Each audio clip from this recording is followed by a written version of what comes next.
today.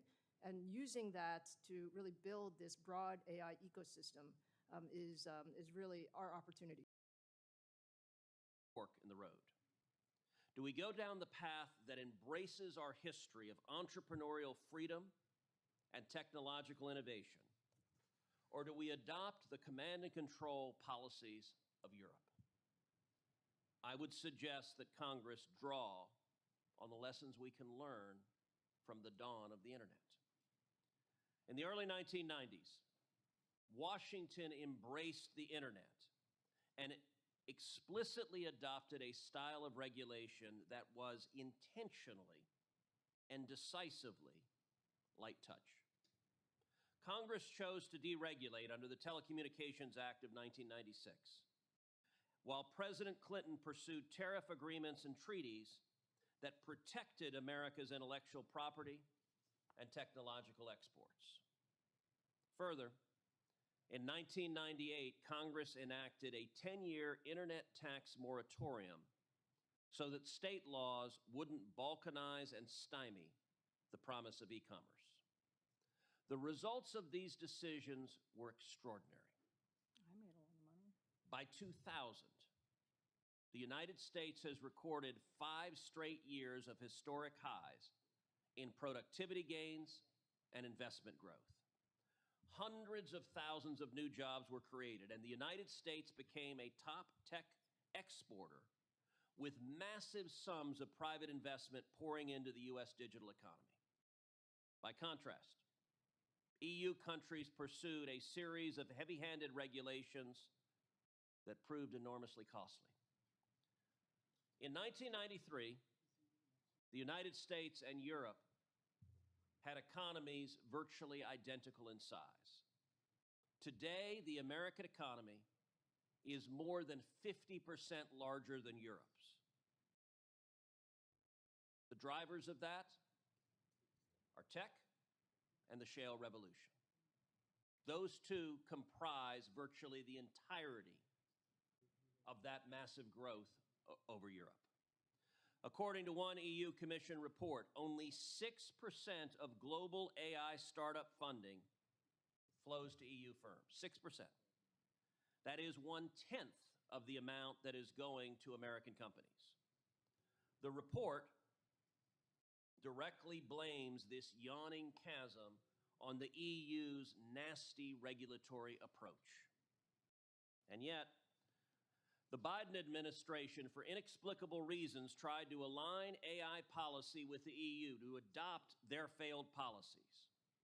President Biden's sweeping AI executive order, the longest executive order in American history, cast AI as dangerous and opaque, laying the groundwork for audits, for risk assessments, and regulatory certifications. Biden's approach inspired similar efforts in state legislatures across the country, threatening to burden startups, developers, and AI users with heavy compliance costs. Some of my colleagues suggest that a friendlier version of the Biden approach makes sense. They want a testing regime to guard against AI, quote, discrimination, and have government agencies provide, quote, guidance documents, seemingly something out of Orwell, that will usher in what they call best practices, as if AI engineers lack the intelligence to responsibly build AI without the bureaucrats. Many in the industry, foolishly, have supported such paternalism. Harmful regulations take many forms. Biden's misguided midnight AI diffusion rule on chips and model weights would have crippled American tech companies' ability to sell AI to the world. The Biden plan would have handed over key markets to China. We should want foreign countries, particularly our allies, to buy American. I vocally opposed this rule for months, and indeed the ranking member and I together urged the Biden administration not to adopt it. And I'm very pleased that President Trump has now confirmed he plans to rescind it. All of this busybody bureaucracy whether Biden's industrial policy on chip exports or industry and regulator-approved guidance documents, is a wolf in sheep's clothing. To lead in AI, the United States cannot allow regulation, even the supposedly benign kind, to choke innovation or adoption. American dominance in AI depends on two factors: innovation and adoption. Innovation drives breakthroughs and global competitiveness. Adoption ensures that these tools empower American workers and businesses, enabling the United States to become the world's leading adopter and exporter of AI. Thankfully, President Trump has largely reversed Biden's misguided AI agenda. In fact, I think AI was a sleeper issue in this last elections. Americans wanted to see President Trump and Republicans, and indeed all senators, champion AI policies focused on innovation and adoption. The contrast has been astounding. This year, there have been over $1 trillion of new AI projects, including major investments in Texas like the CoreWeave data center in Plano and the $500 billion Project Stargate in Abilene by OpenAI and Oracle and others. Adopting a light-touch regulatory style for AI will require Congress to work alongside the president, just as Congress did with President Clinton. We need to advance legislation that promotes long-term AI growth and innovation. That's why I will soon release a new bill that creates a regulatory sandbox for AI, modeled on the approach taken by Congress and President Clinton at the dawn of the internet, that will remove barriers to AI adoption, prevent needless state overregulation, and allow the AI supply chain to rapidly grow here in the United States. That's how we'll accelerate economic growth, secure U.S. dominance in AI, and beat China. And with that, I turn to the Ranking Member Campbell. Thank you, Mr. Chairman. Thank you for this hearing, and welcome to the witnesses before us, Mr. Altman, Dr. Su, Mr. Integrator, and Mr. Smith. It's a great pleasure to have all of you here, but it's especially prideful moment for the Pacific Northwest to have Mr. Smith and Mr. Altman here, both representing an open AI approach. By that I mean an approach where we want to win against China and a closed system by making sure that what is developed here in the United States and around the globe is an architecture where the United States wins and is open. To do that, we need to focus in winning on computing power, on algorithms, and on robust data sources. All of that will be key. Personally, I believe a continued investment in NSF helps in all of those areas as a good public-private partnership with the industry that's represented here today. I'm so proud that we passed the CHIPS and Science Act, because the CHIPS and Science Act also set a foundation for investing in the United States of America and bringing more of the supply chain back to the United States of America to build on a future leadership that we already have, I believe, in the computing power. But we also need to understand that we have to move forward on the CHIPS Act, like the University of Washington $10 million grant on multi-design sets for chips, the very large-scale integrated designs I'm sure that Dr. Su will tell us about today. But the fact that the United States has to continue to lead on the future designs and the implementation of that also requires us to be very smart about data centers, about sources of electricity, and how we're going to build that supply that could be up to 12% of electricity demand in the very near future. So how do we do that? I've noticed in each of your testimonies you all explain this, but I'm also very proud that Microsoft has already signed an agreement with one company, Fusion Energy in Everett, Washington, for a power source supply. Maybe Mr. Altman in his testimony will talk about this, but that they hope to get very near future energy source from that. So clearly the United States leading on electricity and development So, Mr. Smith, very much appreciate in your testimony the accentuation on the fact that the United States of America needs hundreds of thousands of new electricians, something we should all want to get behind. The fact that having electricity and the electricians and the data source centers here in the United States and in other places will be key. While I want to see us move forward, as the chairman said, we signed a letter saying we needed a broader support for export controls. I want to be clear. Export controls are not a trade strategy. They are not a back pocket issue that the President of the United States whips out in trade negotiations. We are going to move fast because we are going to set standards. I believe those standards should be encouraging very broad distribution of U.S. manufactured and made AI chips and technology, and that we're asking our partners overseas to comply with the rules that we establish, things like making sure that there is no circumvention of the supply that somehow gets into China's hands, making sure that we have access and making sure that we can verify on that, and also making sure that U.S. data companies and cloud-based companies are allowed to be in that market. We should not be going to markets overseas only to have them tell us that organizations with cloud services from the U.S. would not be allowed.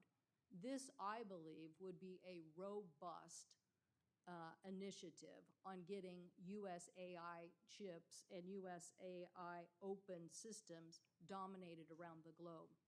Why do we need to move fast? We need to move fast because if we don't, we are looking at another Huawei, another instance where the United States is behind and also saying we should tear out this system that now we don't like for lots of reasons and backdoor policies. So I'm all for winning. That is why we passed the CHIPS and Science Act. I'm all for winning, and that is why we have passed 7 bills out of this committee last year that kind of got stuck in the lame duck. I think the chairman of the committee wasn't ready to move forward in negotiations with the House and Senate on those 7 bills. But those bills, a bill between myself and Senator Young on the Institute for Standards, NIST standards, which I think we still need to do. My colleague and I, Moran, on education and scholarships, small business, and the bill by my colleague here, Senators Klobuchar and Thune, which was also related to the NIST standards. So we had an opportunity a year ago to move fast. We didn't do it. So let's do this now. Let's get together and figure this out. The faster the United States moves now, I like this great Paul Romer quote, which was about collaboration is the next phase of innovation. If we don't collaborate here, if we throw down on politics instead of getting the policy right, we won't move fast. Let's allow these people to do what they do best, and let's make sure the United States has the right policies in place so that our open AI standard wins the day. Thank you, Mr. Chairman. Thank you. I'd now like to introduce our witnesses for today. Each of our witnesses and their companies represent critical parts of the AI infrastructure, hardware, and software supply chain. Our first witness is Sam Altman, the co-founder and CEO of OpenAI. OpenAI is one of the world's most advanced AI companies, known best for its ChatGPT product. Our second witness is Lisa Su, the chair and CEO of Advanced Micro Devices, AMD. AMD develops high-performance processors, graphic chips, and AI accelerators that power artificial intelligence, and Dr. Su is also a Texan. Our third witness today is Michael Intrator, the CEO and co-founder of CoreWeave, an AI hyperscaler. CoreWeave is the world's largest purpose-built AI cloud platform. And our final witness is Brad Smith, the vice chair and president of Microsoft. I believe everyone is familiar with his company. Mr. Altman, you are recognized for your opening statement. If you could turn on the volume. Sorry about that. And I do enjoy telling techies how to operate the tech. Pretty embarrassing that I couldn't figure that out. Anyway, thank you, Chairman. Thank you, Ranking Member Cantwell. Thank you all senators and fellow panelists. It's a real honor to be here. I was here about 2 years ago, and at that time, ChatGPT had recently launched. It was a curiosity in the world. People weren't sure what it was going to mean, what it was going to be used for. Today, we've made significant progress. ChatGPT is used by more than 500 million people a week. I just saw yesterday that according to SimilarWeb, it's now the 5th biggest website on the internet globally, growing very quickly. But most of all, it's being used in really important ways. It's significantly increasing productivity. We hear scientists say they're 2 or 3 times more productive than they could be before. We hear people they're getting medical advice or learning in ways they couldn't before. And it's really, it's no longer this thing that was going to come in the future, but it's here now, and people are really using it. We're very proud to be one of the leaders of this. We're very proud that America is leading in AI so significantly. And I think that's critical. What Senator Cruz said about the importance of innovation in America, and that we have what happened with the internet, we have happen again. I believe this will be at least as big as the internet, maybe bigger. That needs to happen. For that to happen, investment in infrastructure is critical. I believe the next decade will be about abundant intelligence and abundant energy, making sure that America leads in both of those, that we are able to usher in these dual revolutions that will change the world we live in, I think in incredibly positive ways, is critical. I got to go to Abilene, Texas yesterday, where we're building out what will be the largest AI training facility in the world. It's coming along beautifully, super exciting to see. We need a lot more of that. There's a whole sort of AI factory, like a supply chain of energy chips, standing up data centers, building the racks and more. We've got to do that really well in the US so that we can continue to innovate, continue to lead, and continue to sort of shape this revolution. Speaking of that, I was very inspired by what Chairman Cruz said, so I'd like to deviate from script here and tell a story. In my prepared written testimony, I covered the basics, so if it's okay, I'd love to tell you a story. I grew up in St. Louis, and I was a computer nerd, and it was the time of the internet boom, and I thought it was the coolest thing ever. We kind of lived in this beautiful old brick house in this suburb of St. Louis, and I lived in the attic, and I had this computer, and I would stay up all night, and I would learn to program, and I got to kind of use the internet, and it was like a crazy time of tons of innovation. All sorts of stuff was happening. It was amazing, and it was all happening here. All the internet companies were in the US. I used a Mac that was built here. I used chips that were started, near where I now live. And I learned about computers. I thought it was the coolest thing ever. And I can draw a straight line from that experience to founding OpenAI and getting to work on companies like Hiya. The spirit of American innovation and support of entrepreneurship. I don't think the internet could have happened anywhere else, and if that didn't happen, I don't think the AI revolution would have happened here. I am a child of the internet revolution. I have the great honor to be one of the parents of the many parents of the AI revolution, and I think it is no accident that that's happening in America again and again and again. But we need to make sure that we build our systems and that we set our policy in a way where that continues to happen. I think this is magic. I don't want to live in Europe either. I think America is just an incredible and special thing, and it will not only be the place where the AI revolution happens, but all the revolutions after. I was home visiting St. Louis recently, drove by our old house, and I kind of it was at night, and I looked up, and in that top floor window, the light was on, and I thought, hopefully there's some kid in there staying up late at night playing with ChatGPT, figuring out how he or she is going to start whatever company comes next, and whatever the next thing is after AI will happen here too. That is to me the magic of this country. It's incredibly personally important, and I hope it keeps going. Thank you very much for having me. Thank you. Dr. Su. Chairman Cruz, Ranking Member Cantwell, members of the committee, it is a real honor to be here on such an important topic.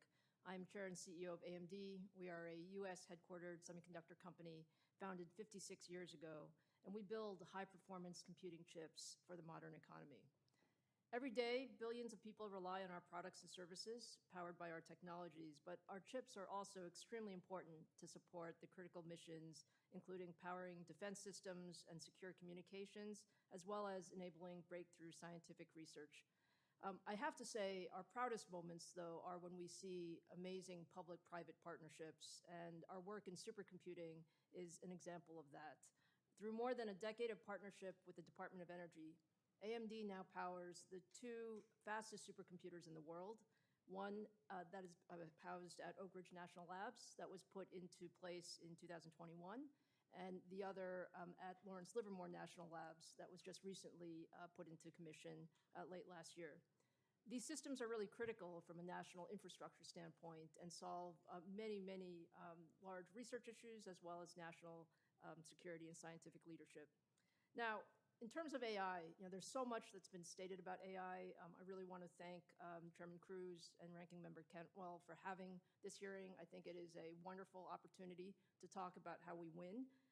AI is truly the most transformative technology of our time. The United States leads today, but what I would like to say is it is a race. Leadership is absolutely not guaranteed.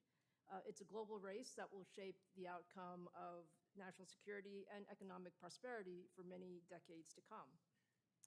Now, maintaining our lead actually requires excellence at every layer of the stack, so I'm really honored to be here with my panelists as well.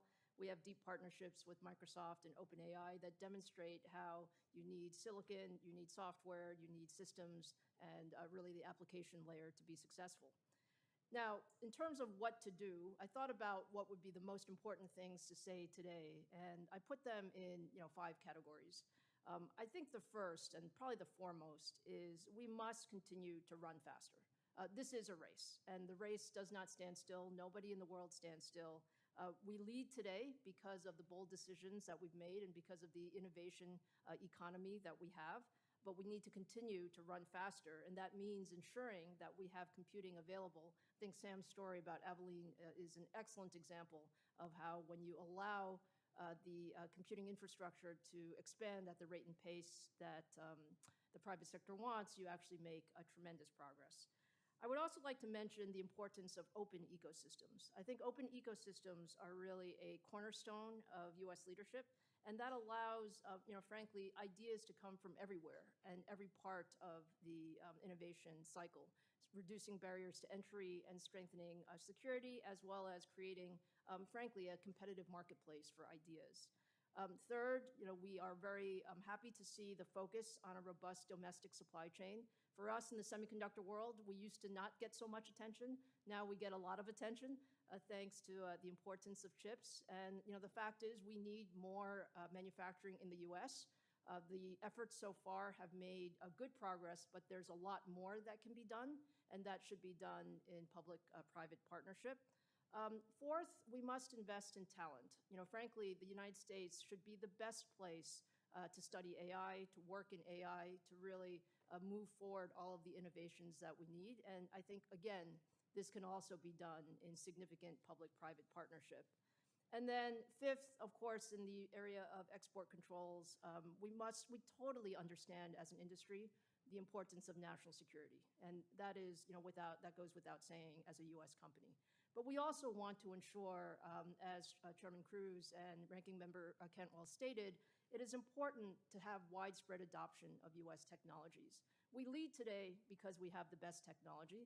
However, if we're not able to fully have our technology adopted in the rest of the world, there will be other technologies that will come to play.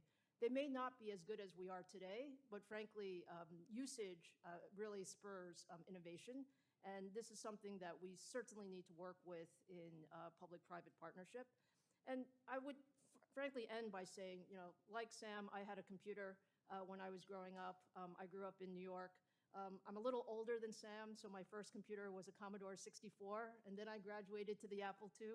But the fact is, this is the best place to do computing innovation in the world. We want it to stay that way with really a very rich and broad ecosystem. So thank you again for the opportunity to be here today. And I had an Apple II as well with a shoebox of floppy disks, and somehow I ended up taking a wrong turn and ending up in politics instead. Mr. Intrater. I started out with a VIC-20. Chairman Cruz, Ranking Member Cantwell, and distinguished members of the committee, thank you for the opportunity to testify today. I am honored to appear alongside my industry colleagues and partners My name is Michael Intrader. I am the co-founder and CEO of CoreWeave, founded 7 years ago. CoreWeave started, like many innovative ventures, humbly in a garage, experimenting initially with graphics processing units or GPUs for cryptocurrency mining.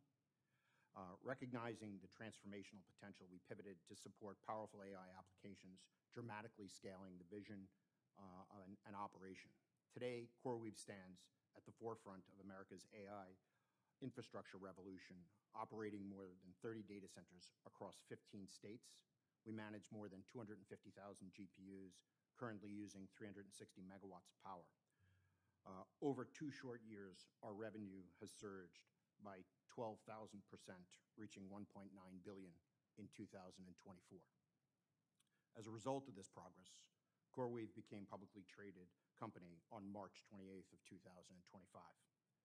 CoreWeave's rapid growth is a testimony not only to the technology, but also to the surging global demand for advanced AI infrastructure.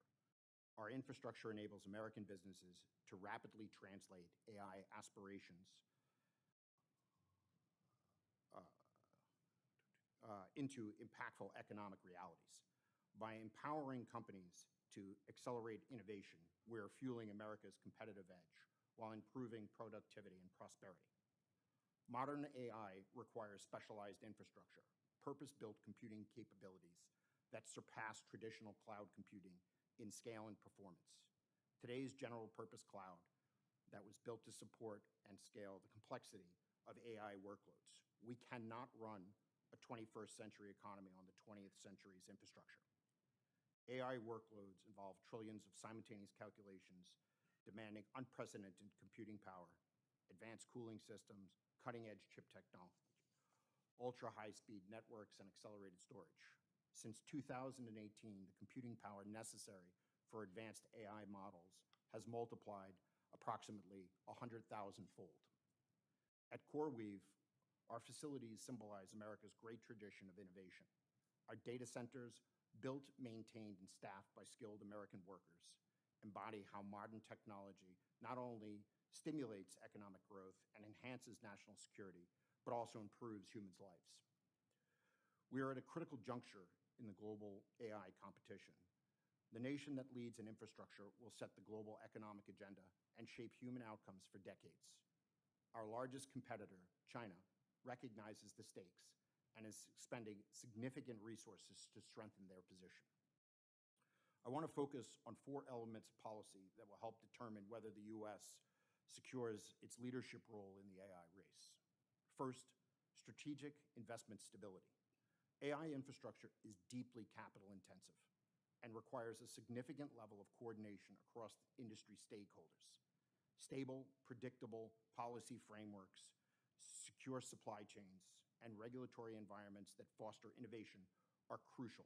Policymakers must provide clear and consistent policy and regulations across all jurisdictions that enables long-term investment and rapid scaling of AI technology. Second, energy infrastructure development. To support the rapid deployment of AI infrastructure, America must ensure abundant and affordable supplies of energy. Careful reforms in permitting and regulatory processes are necessary to accelerate infrastructure projects, facilitate more rapid construction, interconnections, and energy for data centers.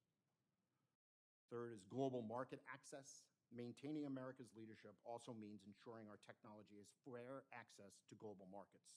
Export controls and trade agreements can be calibrated to both address national security risks and support global diffusion of American AI technology.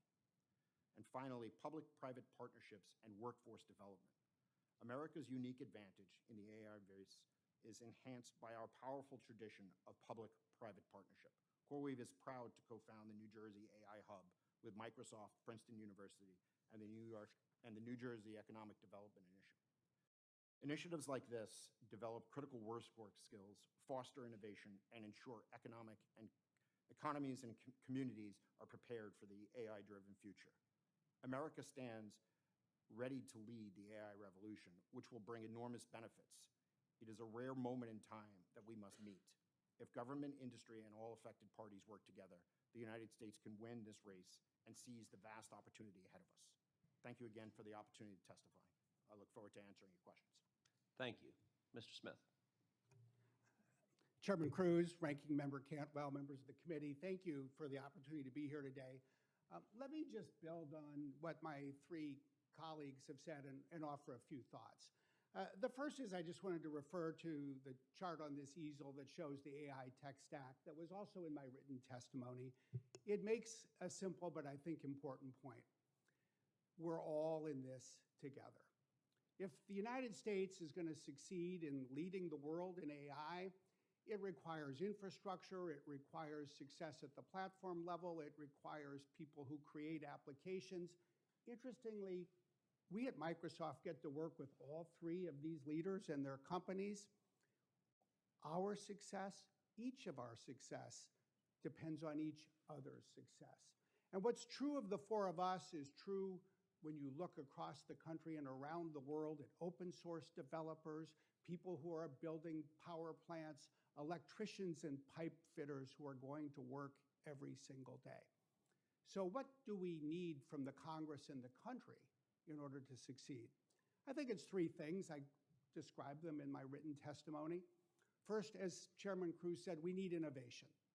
Innovation will go faster with, as Sam said, more infrastructure, faster permitting, more electricians. We need more innovation fueled, as Ranking Member Cantwell said, by support from our universities and the federal agencies that support basic research across the country, one of this country's crown jewels. We also need, as Chairman Cruz said, faster adoption, what people refer to as AI diffusion. The ability to put AI to work across every part of the American economy to boost productivity, to boost economic growth, to enable people to innovate in their work. And the number one ingredient for that, history shows time and time again, is skilling, investing in education. And finally, we need to export. If America is going to lead the world, we need to connect with the world. We need to remember, I believe always, that as a country, only 4.5% of the world's people live in the United States of America. Our global leadership relies on our ability to serve the world with the right approach to export controls, and always, especially in technology, in our ability to sustain the trust of the rest of the world. Ultimately, I think people who take the time, if they take the time to watch or read about this hearing, may wonder, what is this all about? What are we at this table trying to do? What do these two letters AI really mean to them? Are we who are working in this industry trying to build machines that are better than people? Or are we trying to build machines that will help people become better? Emphatically, it is and needs to be the latter. Are we trying to build machines that will outperform people in all the jobs that they do today? Or are we trying to build machines that will help people pursue better jobs and even more interesting careers in the future? Indisputably, it needs to be the second, not the first. And I believe that is what we are and can do together. As somebody who's now spent almost 32 years in this industry, there are two things that always strike me. The first probably won't surprise you. Never underestimate what technology can do, how quickly it can move, what it can accomplish. But the second is one that I think is too seldom discussed, even though every day it stares us in the face. Never estimate what people can do. Never underestimate human ambition. Never underestimate what a person can do if given a better technology tool and the ability to learn how to put it to use. That's the story of this industry. It's the story of the country. It is, as you heard, the story of Sam Altman. Not everybody becomes a Sam Altman or a Satya Nadella or a Bill Gates. Everybody deserves the opportunity to try. Tonight across America, whether it's the attic of a house or the basement or just an everyday bedroom, there are kids with computers, with phones, with access to the internet, and now the ability to put AI to work.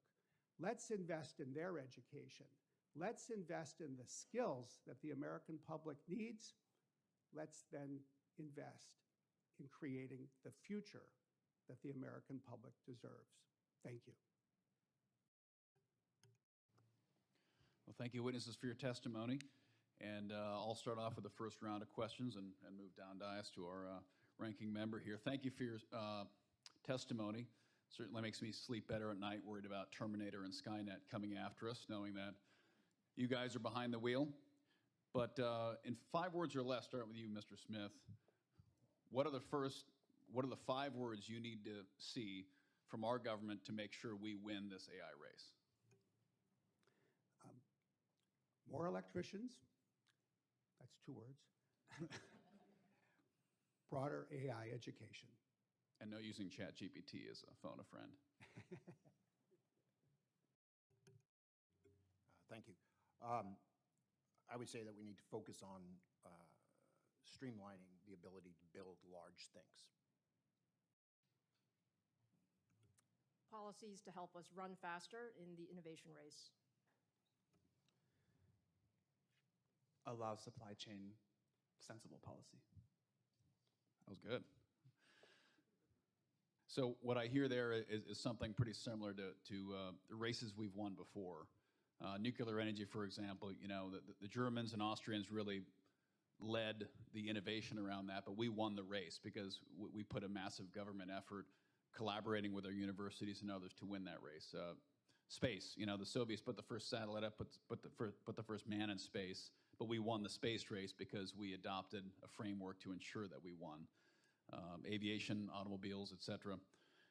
So what I hear from you is you do need support from our government, but you also need the government to stay out of your way so you can innovate and win this race. How do we incentivize companies to do business here in America to make sure we win this race in America and America leads? Not just China, but other non-state actors too. I mean, I think that the scariest thing about AI from a capability standpoint is it doesn't have to be a state actor to win this race. It's not like nuclear energy, it's not like space technology. I mean, a non-state actor could just as easily win this race and wield more power than anyone else. So how do we encourage innovators, investment to happen here in America to ensure we win this race? Mr. Altman, you want to start? We were honored to announce back in January Project Stargate, a $500 billion investment in United States infrastructure. That is now well underway, as I mentioned, getting to see it yesterday in Abilene. The first site was incredible.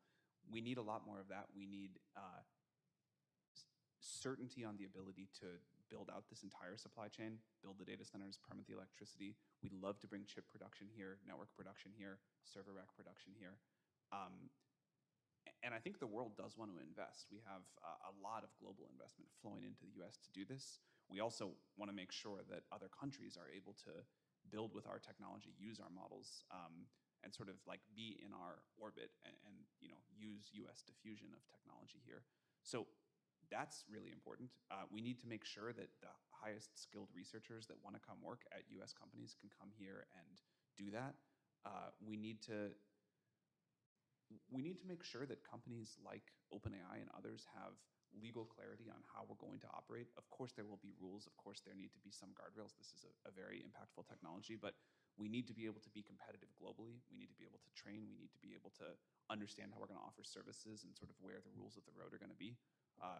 So clarity there, and I think an approach like the internet, which did lead to flourishing of this country in a very big way, we need that again. Dr. Su?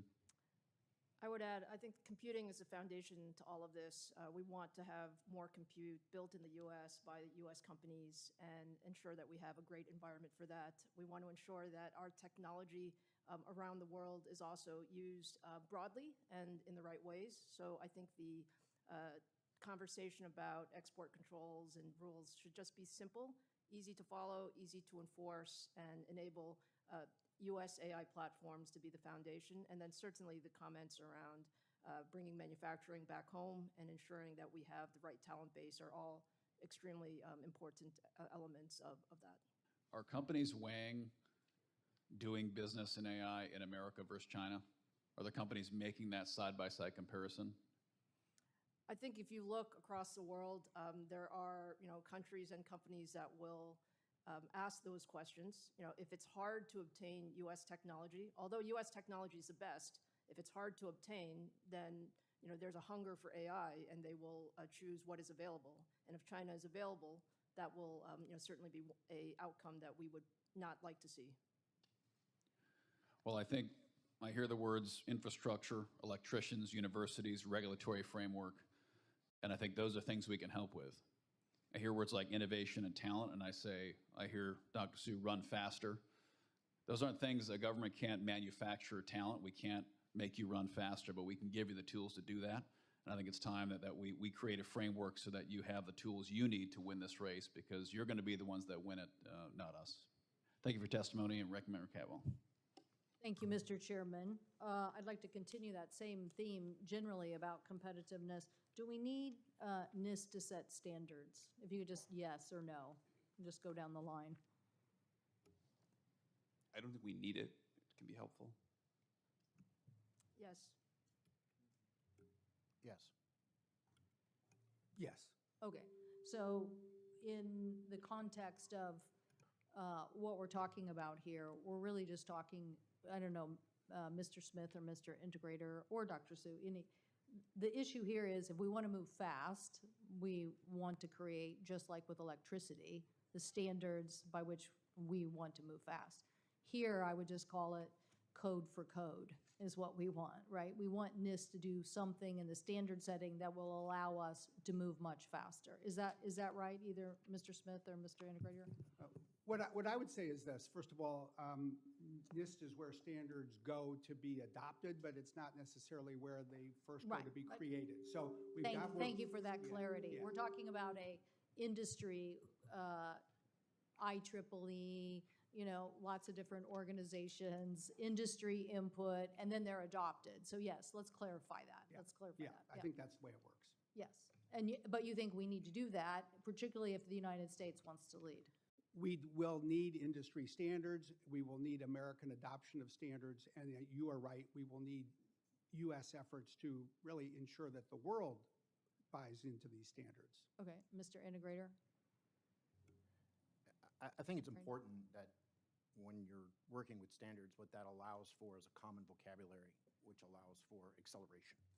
And so to the extent that we can step into that role and establish touch points where everyone can agree on specific things, that will lead to an acceleration both domestically and abroad. And I don't know if, drilling down more on what you think those are, but in general, when I think about the internet and HTTP or HTML or any of the TCP/IP, we're talking about things that allowed us to move faster. And getting those standards established helped us do that. On the export issue, Mr. Integrator, the issue of cloud sources shouldn't be left out.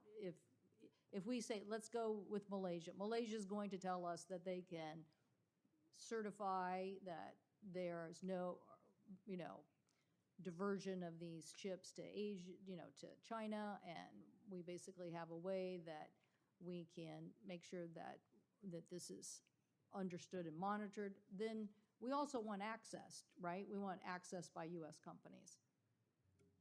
Yeah, I think Lisa's point was excellent, right? At the end of the day, the world wants to be able to build and deploy artificial intelligence in a very broad way.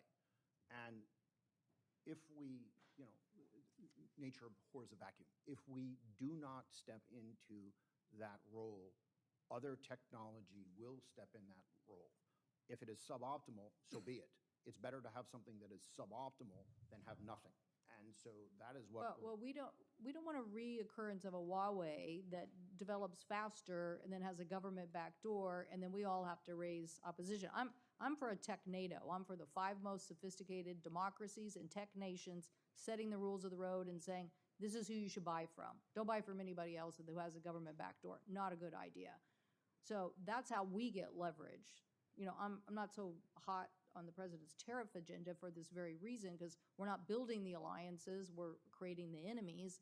And what I want to do is get the supply chain here, get the semiconductor flow here, lower the cost, and go as fast as we can. Yeah, I agree with that. I don't think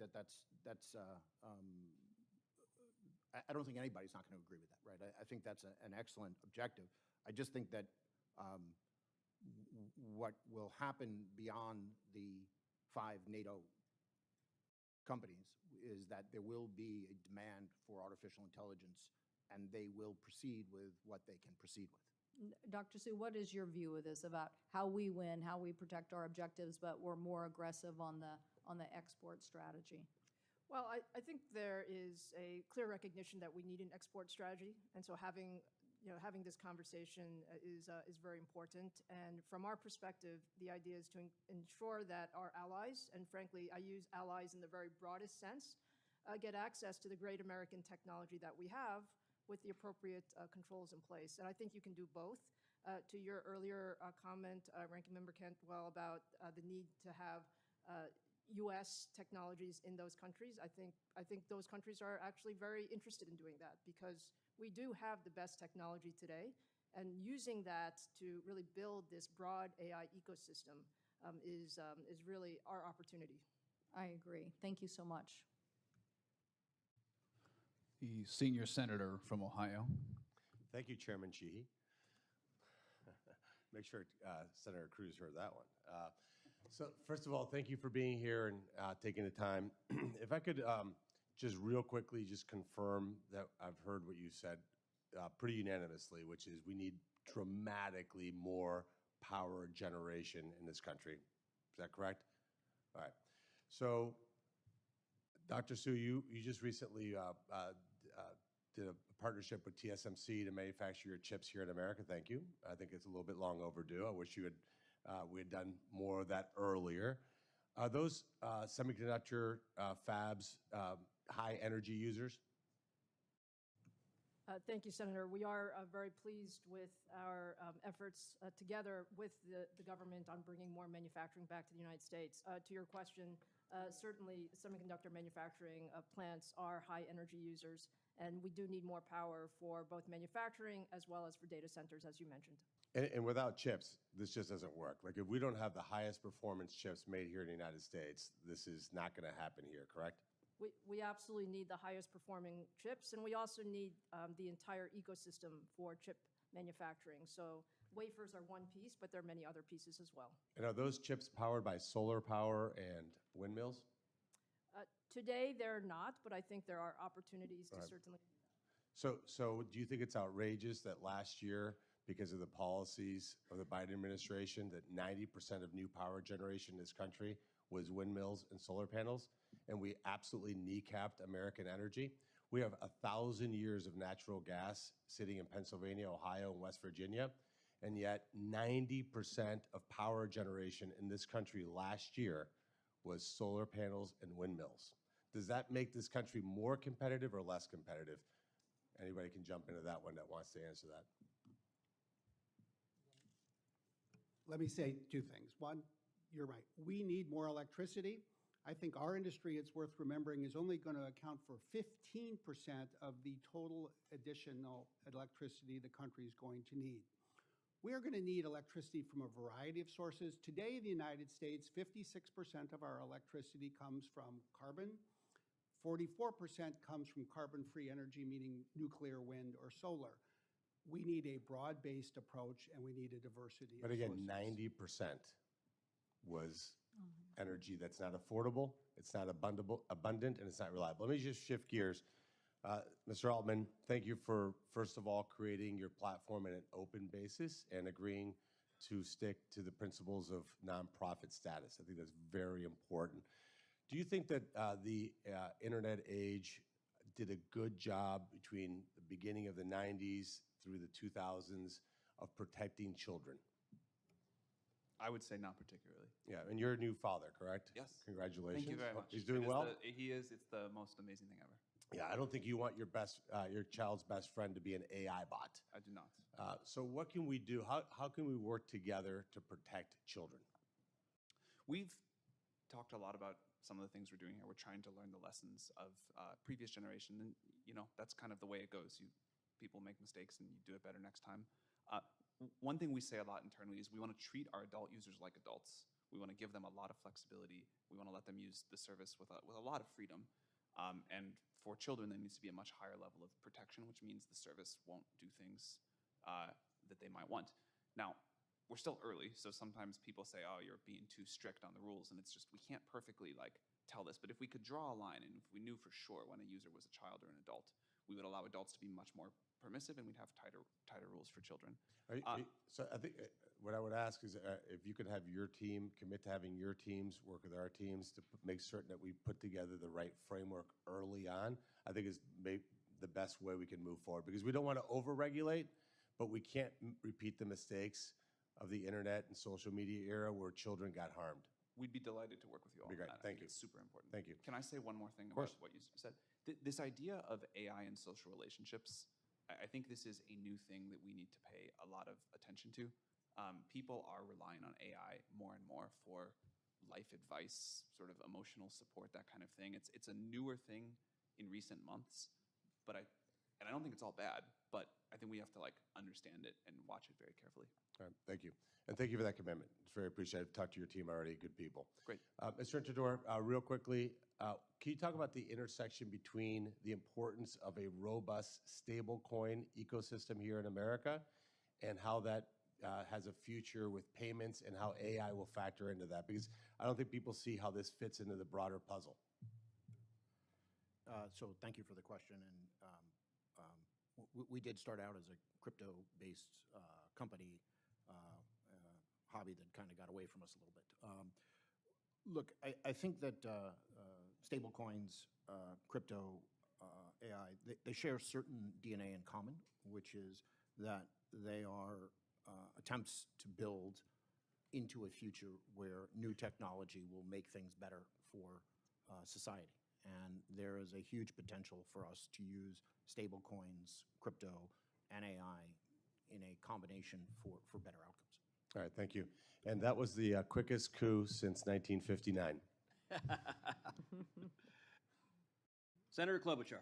Thank you very much, Senator Cruz. A lot of exciting things with AI, especially from a state like mine that's home to the Mayo Clinic, with the potential to unleash scientific research while we've mapped the human genome and we have rare diseases that can be solved. So there's a lot of positive, but we all know, as you've all expressed, there's challenges that we need to get at with permitting reform. I'm a big believer in that. Energy development. Thank you, Mr. Smith, for mentioning this with wind and solar and the potential for more fusion and nuclear, but wind and solar, the price going down dramatically in the last few years. And to get there, we're going to have to do a lot better. I think David Brooks put it the best when he said, I found it incredibly hard to write about AI because it is literally unknowable whether this technology is leading us to heaven or hell. We wanted to lead us to heaven, and I think we do that by making sure we have some rules of the road in place so it doesn't get stymied or set backwards because of scams or because of use by people who want to do us harm. As mentioned by Senator Cantwell, Senator Thune and I have teamed up on legislation to set up basic guardrails for the riskiest non-defense applications of AI.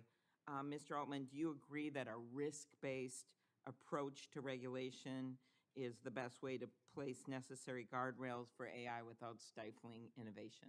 I do. That makes a lot of sense to me. Okay, thanks. And did you figure that out in your attic?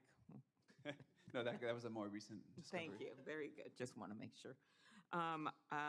Our bill directs Mr. Smith, the Commerce Department, to develop ways of educating consumers on how to safely use AI systems. Do you agree that consumers need to be more educated? This was one of your answers to your 5 words, so I assume you do. Yes, and I think it's incumbent upon us as companies and across the business community to contribute to that education as well. Okay, very good. Back to you, Mr. Altman. The Americans rely on AI, as we know, increasingly on some high-impact problems. To make them be able to trust that, we need to make sure that we can trust the model outputs. The New York Times recently reported earlier this week that AI hallucinations, new word to me, where models generate incorrect or misleading results, are getting worse. That's their words. What standards or metrics does OpenAI use to evaluate the quality of its training data and model outputs for correctness?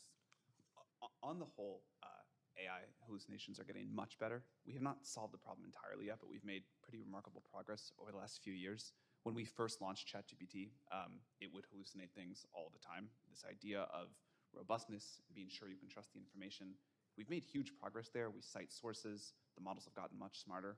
A lot of people use these systems all the time, and we were worried that if it was not 100, 0.0% accurate, which is still a challenge with these systems, it would cause a bunch of problems. But users are smart. People understand, what these systems are good at, when to use them, when not. And as that robustness increases, which it will continue to do, people will use it for more and more things.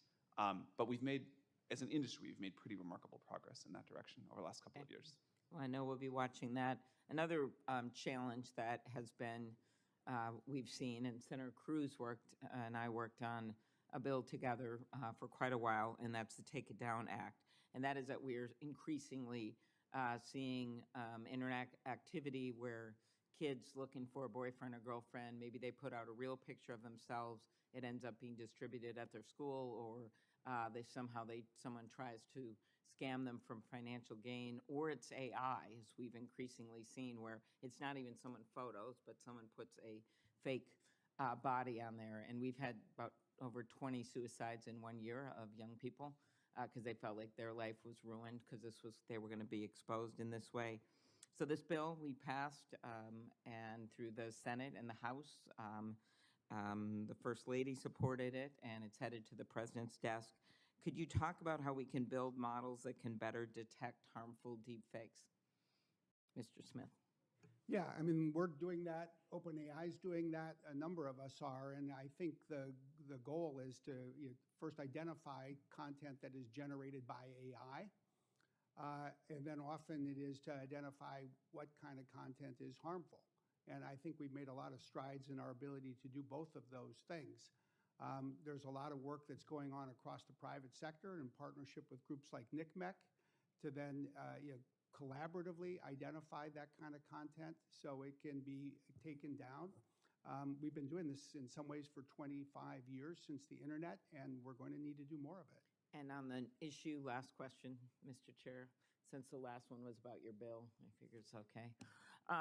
The newspapers, and you testified before the Senate Judiciary Committee, Mr. Smith, about the bill. Senator Kennedy and I still think that there's an issue here about negotiating content rates. We've seen some action recently in Canada and other places. Can you talk about those evolving dynamics with AI developers and what's happening here to make sure that content providers and journalists get paid for their work? Yeah, it's a complicated topic, but I'll just say a couple of things. First, I think we should all want to see newspapers in some form flourish across the country, including, say, rural counties that increasingly have become news deserts. Newspapers have disappeared. Second, and it's been the issue that we discussed in the Judiciary Committee, there should be an opportunity for newspapers to get together and negotiate collectively. We've supported that. That will enable them to basically do better. Third, every time there's new technology, there is a new generation of a copyright debate. That is taking place now. Some of it will probably be decided by Congress, some by the courts. A lot of it is also being addressed through collaborative action, and we should hope for all of these things to, I'll just say, strike a balance. We want people to make a living creating content, and we want AI to advance by having access to data. Okay, thanks. I'll ask other questions on the record. Thank you, Mr. Chair. Thank you. Senator Klobuchar asked whether AI will lead us to heaven or hell. It reminded me of a famous observation by Yale Law professor Grant Gilmore, that in heaven there is no law, and the lion will lie down with the lamb. In hell, there is nothing but law, and due process is meticulously observed. Let me ask you this, and this is to each of the four witnesses. In the race for AI, who's winning, America or China? If the answer is America, how close is China to us? And what do we do to make sure the answer remains, America will win. Mr. Altman, we'll start with you. It is our belief that the American models, including some models from our company, OpenAI and Google and others, are the best models in the world. It's very hard to say how far ahead we are, but I would say not a huge amount of time. And I think to continue that leadership position and the influence that comes with that, and all of the incredible benefits of the world using American technology products and services, the things that my colleagues have spoken about here, the need to win in infrastructure, sensible regulation that does not slow us down, this sort of spirit of innovation and entrepreneurship that I think is a uniquely American thing in the world. None of this is rocket science. We just need to keep doing the things that have worked for so long and not make a silly mistake. Dr. Su? I'll answer in the realm of chips. I would say America is ahead in chips today. We have the best AI accelerators in the world. I think China, although they have restrictions given their ability to use advanced technologies, the one thing that's very important for us all to remember is there are multiple ways to do things. Having the best chips is great, but even if you don't have the best chips, you can get a lot done. So I think this conversation about how far behind China is, they are certainly catching up because there are many ways to do things. I think relative to what we can do, I will continue to say, really ensure that our spirit of innovation is allowed to work. And that is having very supportive government policies to do that, having very consistent policies, and allowing us to do what we do best, which is innovate at every layer of the stack. Mr. Trader? So I'll speak to it from the physical infrastructure and software stack to deliver that. America is ahead, but it is the Achilles heel from the perspective of the ability, as I started to better? Sorry about that. So the ability to build very large solutions to the computing infrastructure component of this is an area that we're going to struggle with from a permitting and building large projects to be able to deliver the power to allow those building artificial intelligence to continue to move as fast as they can in the race that we're in. Mr. Smith? I think the United States has a lead today in what is a close race and a race that will likely remain close. The number one factor that will define whether the United States or China wins this race is whose technology is most broadly adopted in the rest of the world. This is a global market, and it will be defined as technology markets typically are by network effects. 18% of the people in the world live in China, 4% live in the United States, 78% live somewhere else. The lesson from Huawei and 5G is whoever gets there first will be difficult to supplant. We need to export with the right kinds of controls. We need to win the trust of the rest of the world. We need to have the financial architecture that gets not only to the countries that are industrialized, but the nations, say, across Africa, where typically China and Huawei have done so well.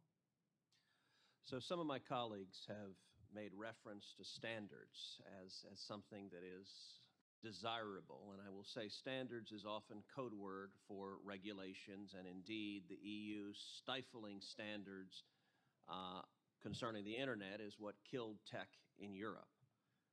We are seeing now state legislatures mimicking the EU, such as California's SB 1047, which thankfully was overwhelmingly defeated, but would have created essentially a California DMV for AI model registration. How harmful would it be to winning the race for AI if America goes down the road of the EU and creates a heavy-handed prior approval government regulatory process for AI? I think that would be disastrous. To give a more specific answer to your previous question, which I think touches on why it would be so bad, there are three key inputs to these AI systems. There's compute, all the infrastructure we're talking about. There's algorithms that we all do research on, and there's data. If you don't have any one of those, you cannot succeed in making the best models. And as Brad said, the way for America to influence the world here is to have the technology that people most want to use and most adopt. The world uses iPhones and Google and Microsoft products, and that's wonderful. Like, that's how we have our influence. We don't want that to stop happening. So systems that stop us on any of these areas, you know, if we have rules about what data we can train on that are not competitive with the rest of the world, then things can fall apart. If we are not able to build the infrastructure, and particularly if we're not able to manufacture the chips in this country, the rules can fall apart. If we can't build the products that people want, that naturally win in the market, and I think people do want to use American products, we can make them the best. But if we're prevented from doing that, people will use a better product made from somebody else that doesn't have the sort of, you know, that is not stymied in the same way. So it is, I am nervous about standards being set too early. I'm totally fine, you know, with the position some of my colleagues took, that standards, once the industry figures out what they should be, it's fine for them to be adopted by a government body and sort of made more official. But I believe the industry is moving quickly towards figuring out the right protocols and standards here, and we need the space to innovate and to move quickly. So if each of you could briefly answer that question, because my time's expired, so I want to be respectful of that. I agree with the comments that Sam put up. I agree, and I would just say, and I think the point you're making is we have to be very careful not to have these pre-approval requirements, including at state levels, because that would really slow innovation in the country. I think that a patchwork of regulatory overlays will cause friction in the ability to build and extend what we're doing. Thank you. Senator Curtis. Schatz? Senator Schatz. Sorry, apologies. No problem, Chairman. Thank you for being here. I just want to follow up on the Chairman's question and a sort of, it may be an emerging consensus on the committee. Okay. I don't think there's anybody, even on this side of the dais, that's proposing a sort of European-style pre-approval. I think there are some people who would like to do nothing at all in the regulatory space, but I think most people understand that some guardrails, those are the words that you use, Mr. Altman, rules and guardrails are necessary. Are you saying that self-regulation is sufficient at the current moment? No, I think some policy is good. I think it is easy for it to go too far, and as I've learned more about how the world works, I'm more afraid that it could go too far and have really bad consequences. But people want to use products that are generally safe. You know, when you get on an airplane, you kind of don't think about doing the safety testing yourself. You're like, well, maybe this is a bad time to use the airplane example. But you kind of like want to just trust that you can get on it. It's an excellent time to use the airplane example.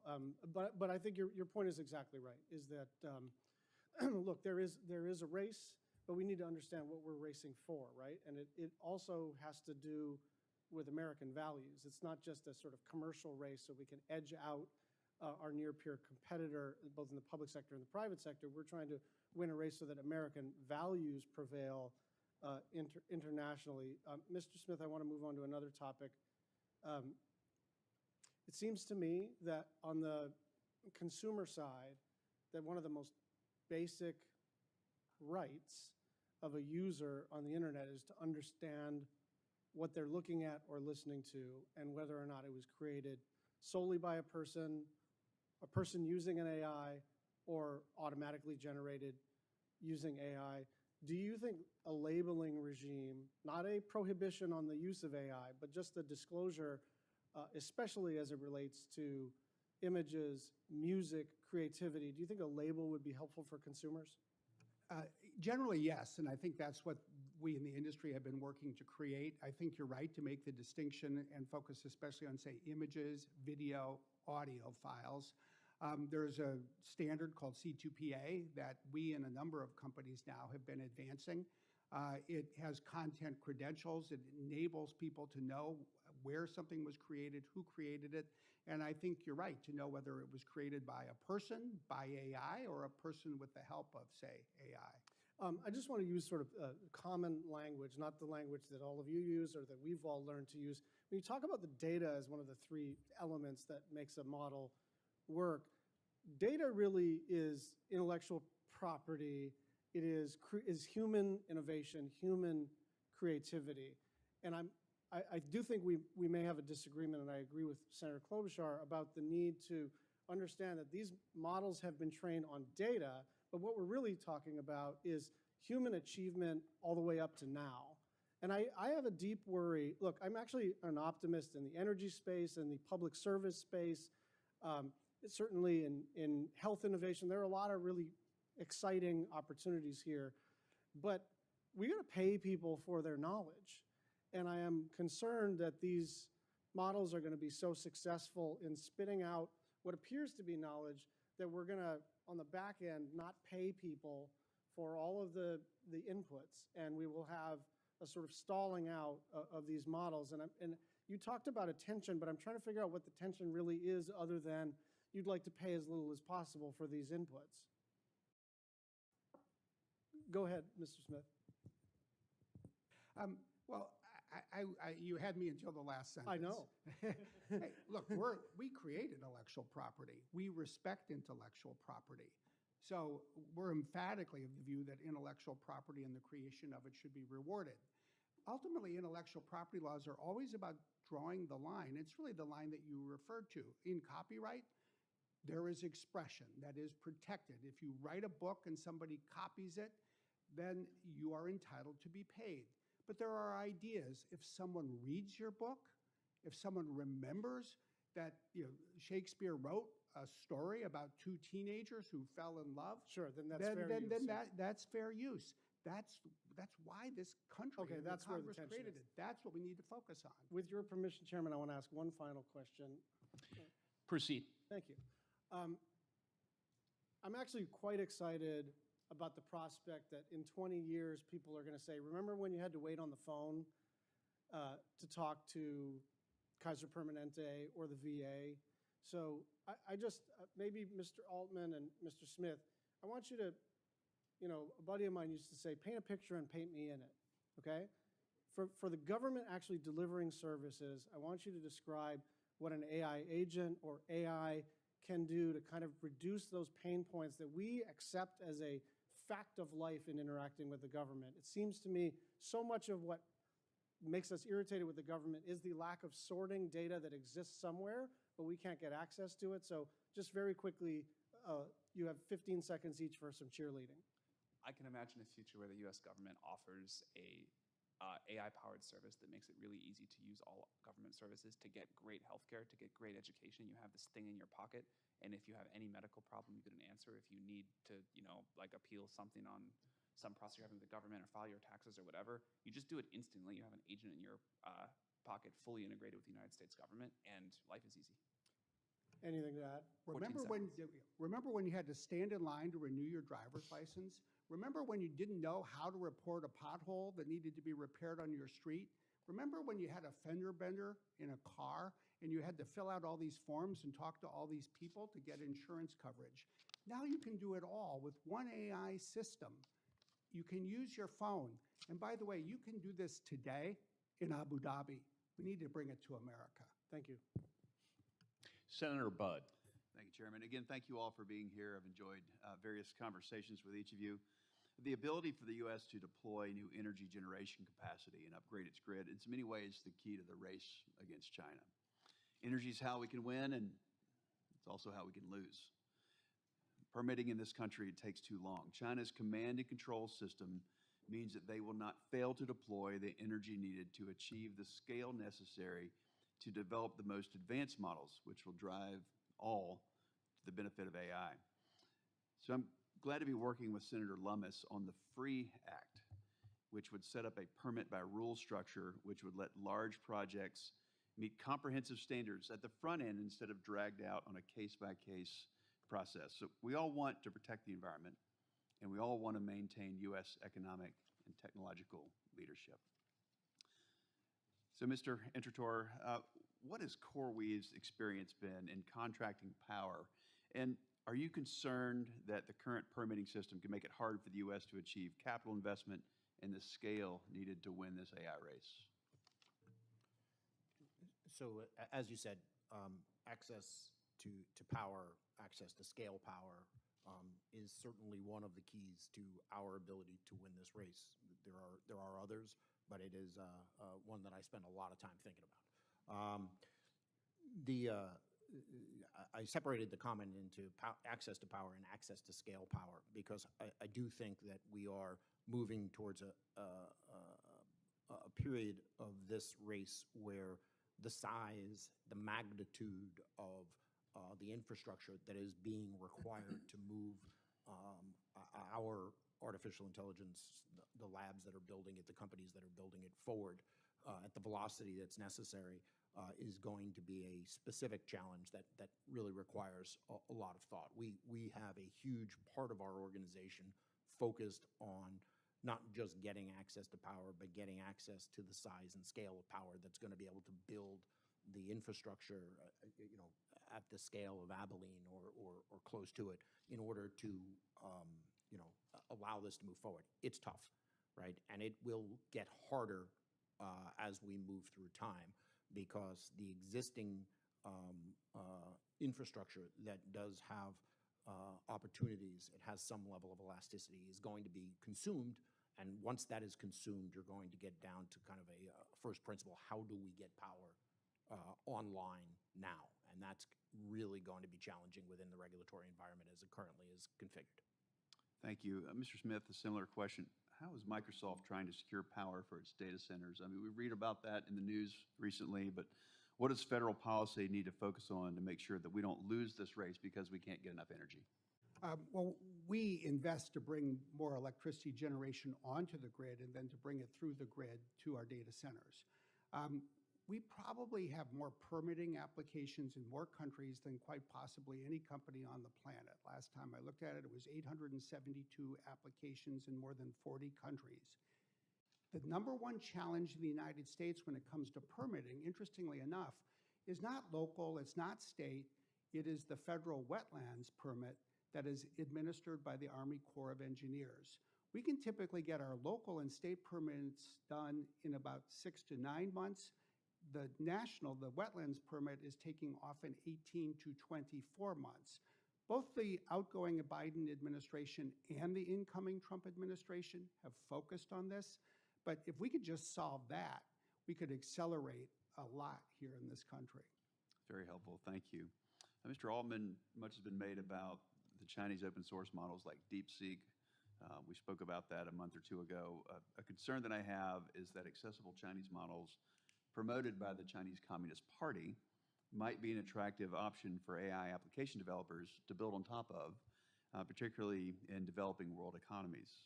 So how important is U.S. leadership in either open source or closed AI models? I think it's quite important to lead in both.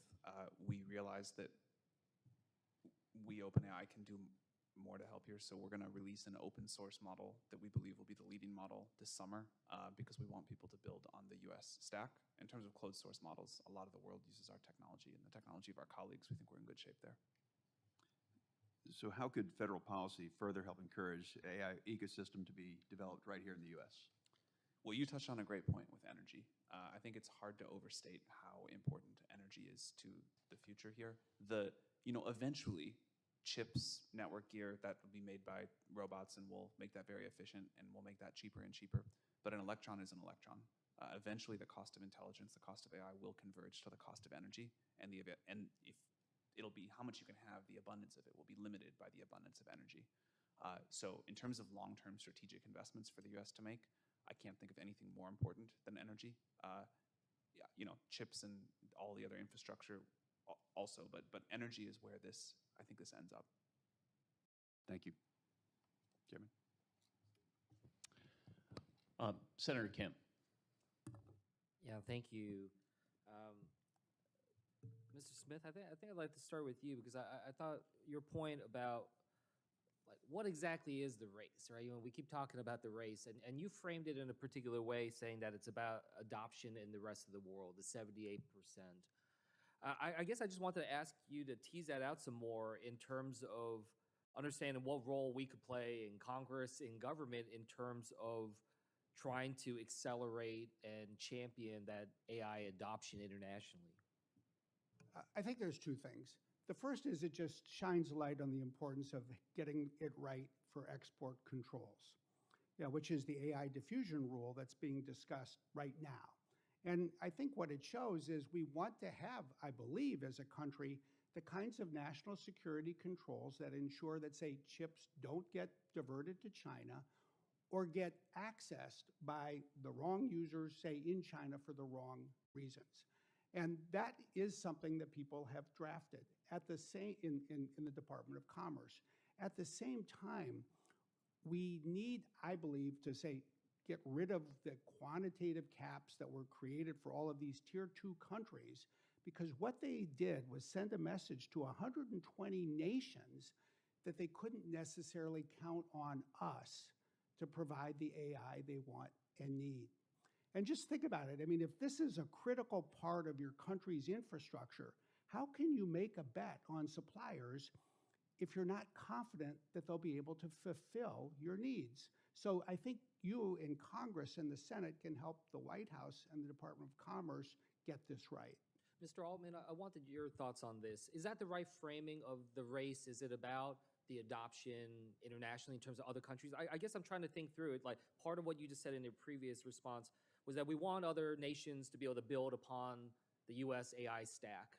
Is that the right framework? Is that what we're thinking about? Or is it more about the consumer? Is it more about getting the rest of the world and the 78% of the population to adopt AI applications that are U.S., or is it interrelated? I think it's heavily interrelated. To me, the stack is, from the chips at the bottom to the applications on the top, and we want the whole world on the U.S. stack. We want them to use U.S. chips. We want them to use services like ChatGPT. But does having other nations building on the infrastructure component of the stack, does that more or less then guarantee, or at least have a high likelihood that then the consumers in that country will be using our products and applications? Is that the sort of theory of the case? It probably does make it marginally more likely, but I also think if someone's using a stack that we don't trust to train models, like, who knows what it's going to do? Who knows what sort of backdoors would be possible? Who knows what sort of data corruption issues could be possible? I think the AI stack is increasingly going to be a jointly designed system, from the chip all the way up to the end consumer product, and lots of stuff in between. I think separating that won't work that well in practice, and we shouldn't want to. Like, again, I think this is a very critical point, that the leverage and the power the U.S. gets from having iPhones be the mobile device people most want, and Google being the search engine that people most want around the world, is huge. We talk maybe less about how much people want to use chips and other infrastructure developed here, but I think it's no less important, and we should aim to have the entire U.S. stack be adopted by as much of the world as possible. Yeah, I mean, when we are looking at, you're talking about our investment into models and building of that nature, how are we doing in terms of development of the applications, the AI tools and applications, though, that are trying to embed in people's lives? Not necessarily just the overarching models, but do you feel like we're putting the level of intensity that we need to in terms of that type of development? ChatGPT is the most adopted AI service in the world, not just in the United States, but in the world, by a quite significant margin. We're very proud that people like it, and we need to keep pushing on that. I think it's important for all the reasons you just discussed. There are many other U.S. companies building incredible products and services that are also getting globally adopted. This is what the U.S. does best. Dr. Su, I want to just ask one last point to you. Over and over again, each of you is talking about talent as this incredible power, but also could be a bottleneck to us. How are we doing when it comes to the development of talent in this country? If you were to give us a grade, what would you grade us at in terms of our development right now?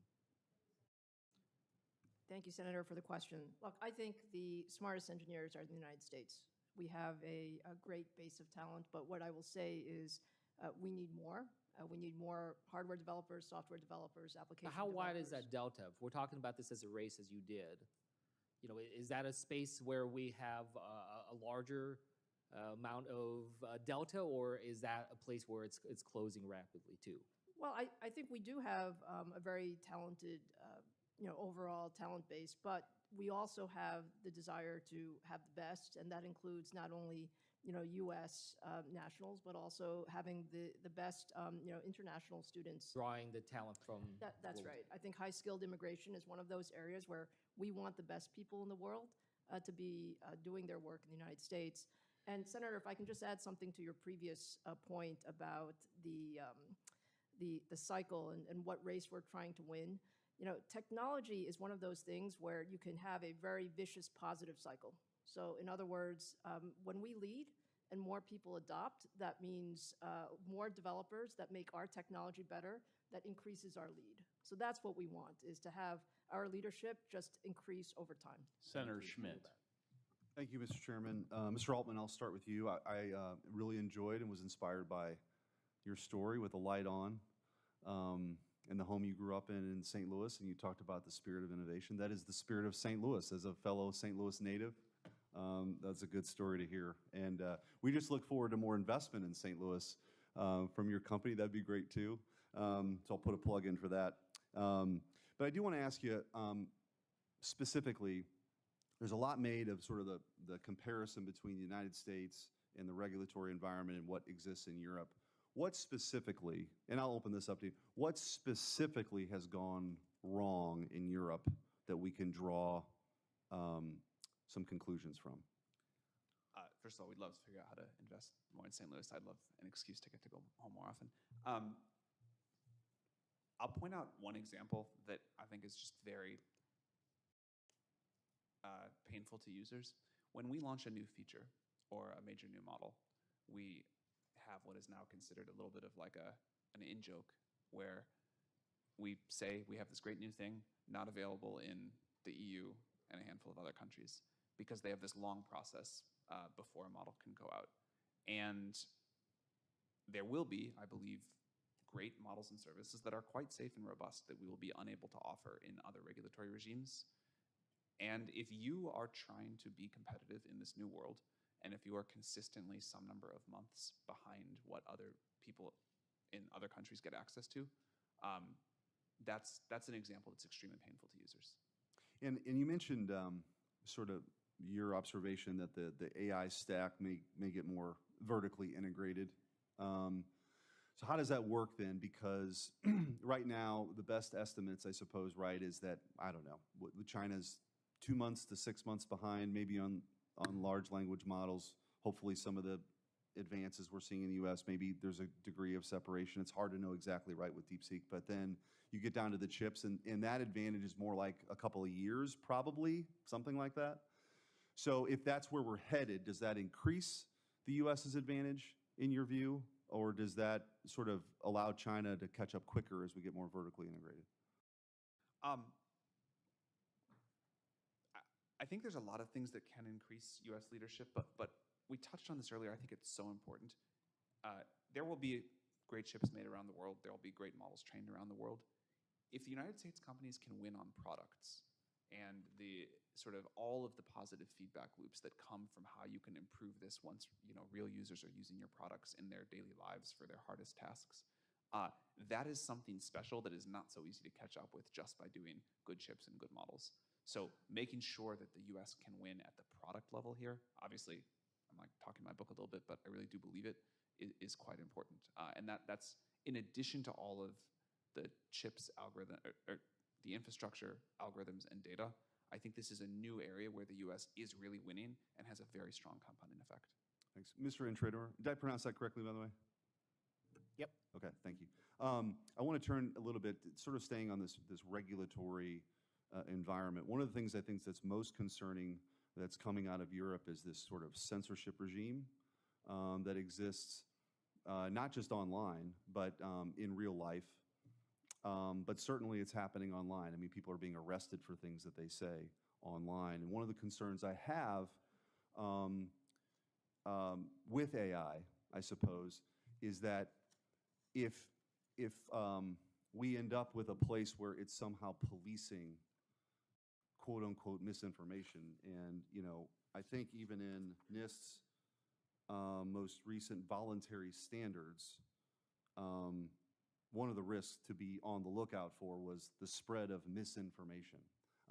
So the point of the question is, how do we make sure that I think part of what's going wrong in Europe is it's a sort of it's a funneling of information, and in my view, whether I agree with the point of view or not, it ought to be out there. People can make their own decisions. You combat speech you don't agree with, not by censoring it, but with more speech.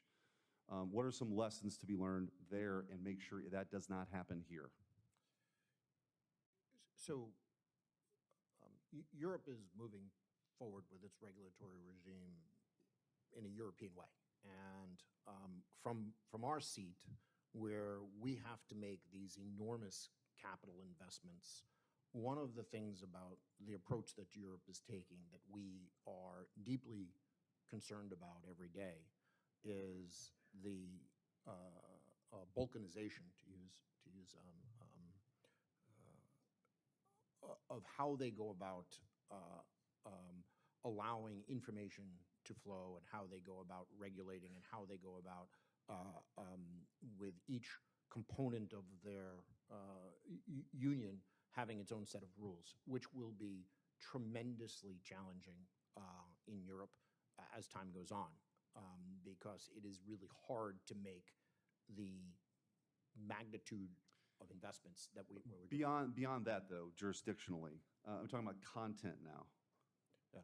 So we're not, the role of our company is really kind of below that. Yeah. You know,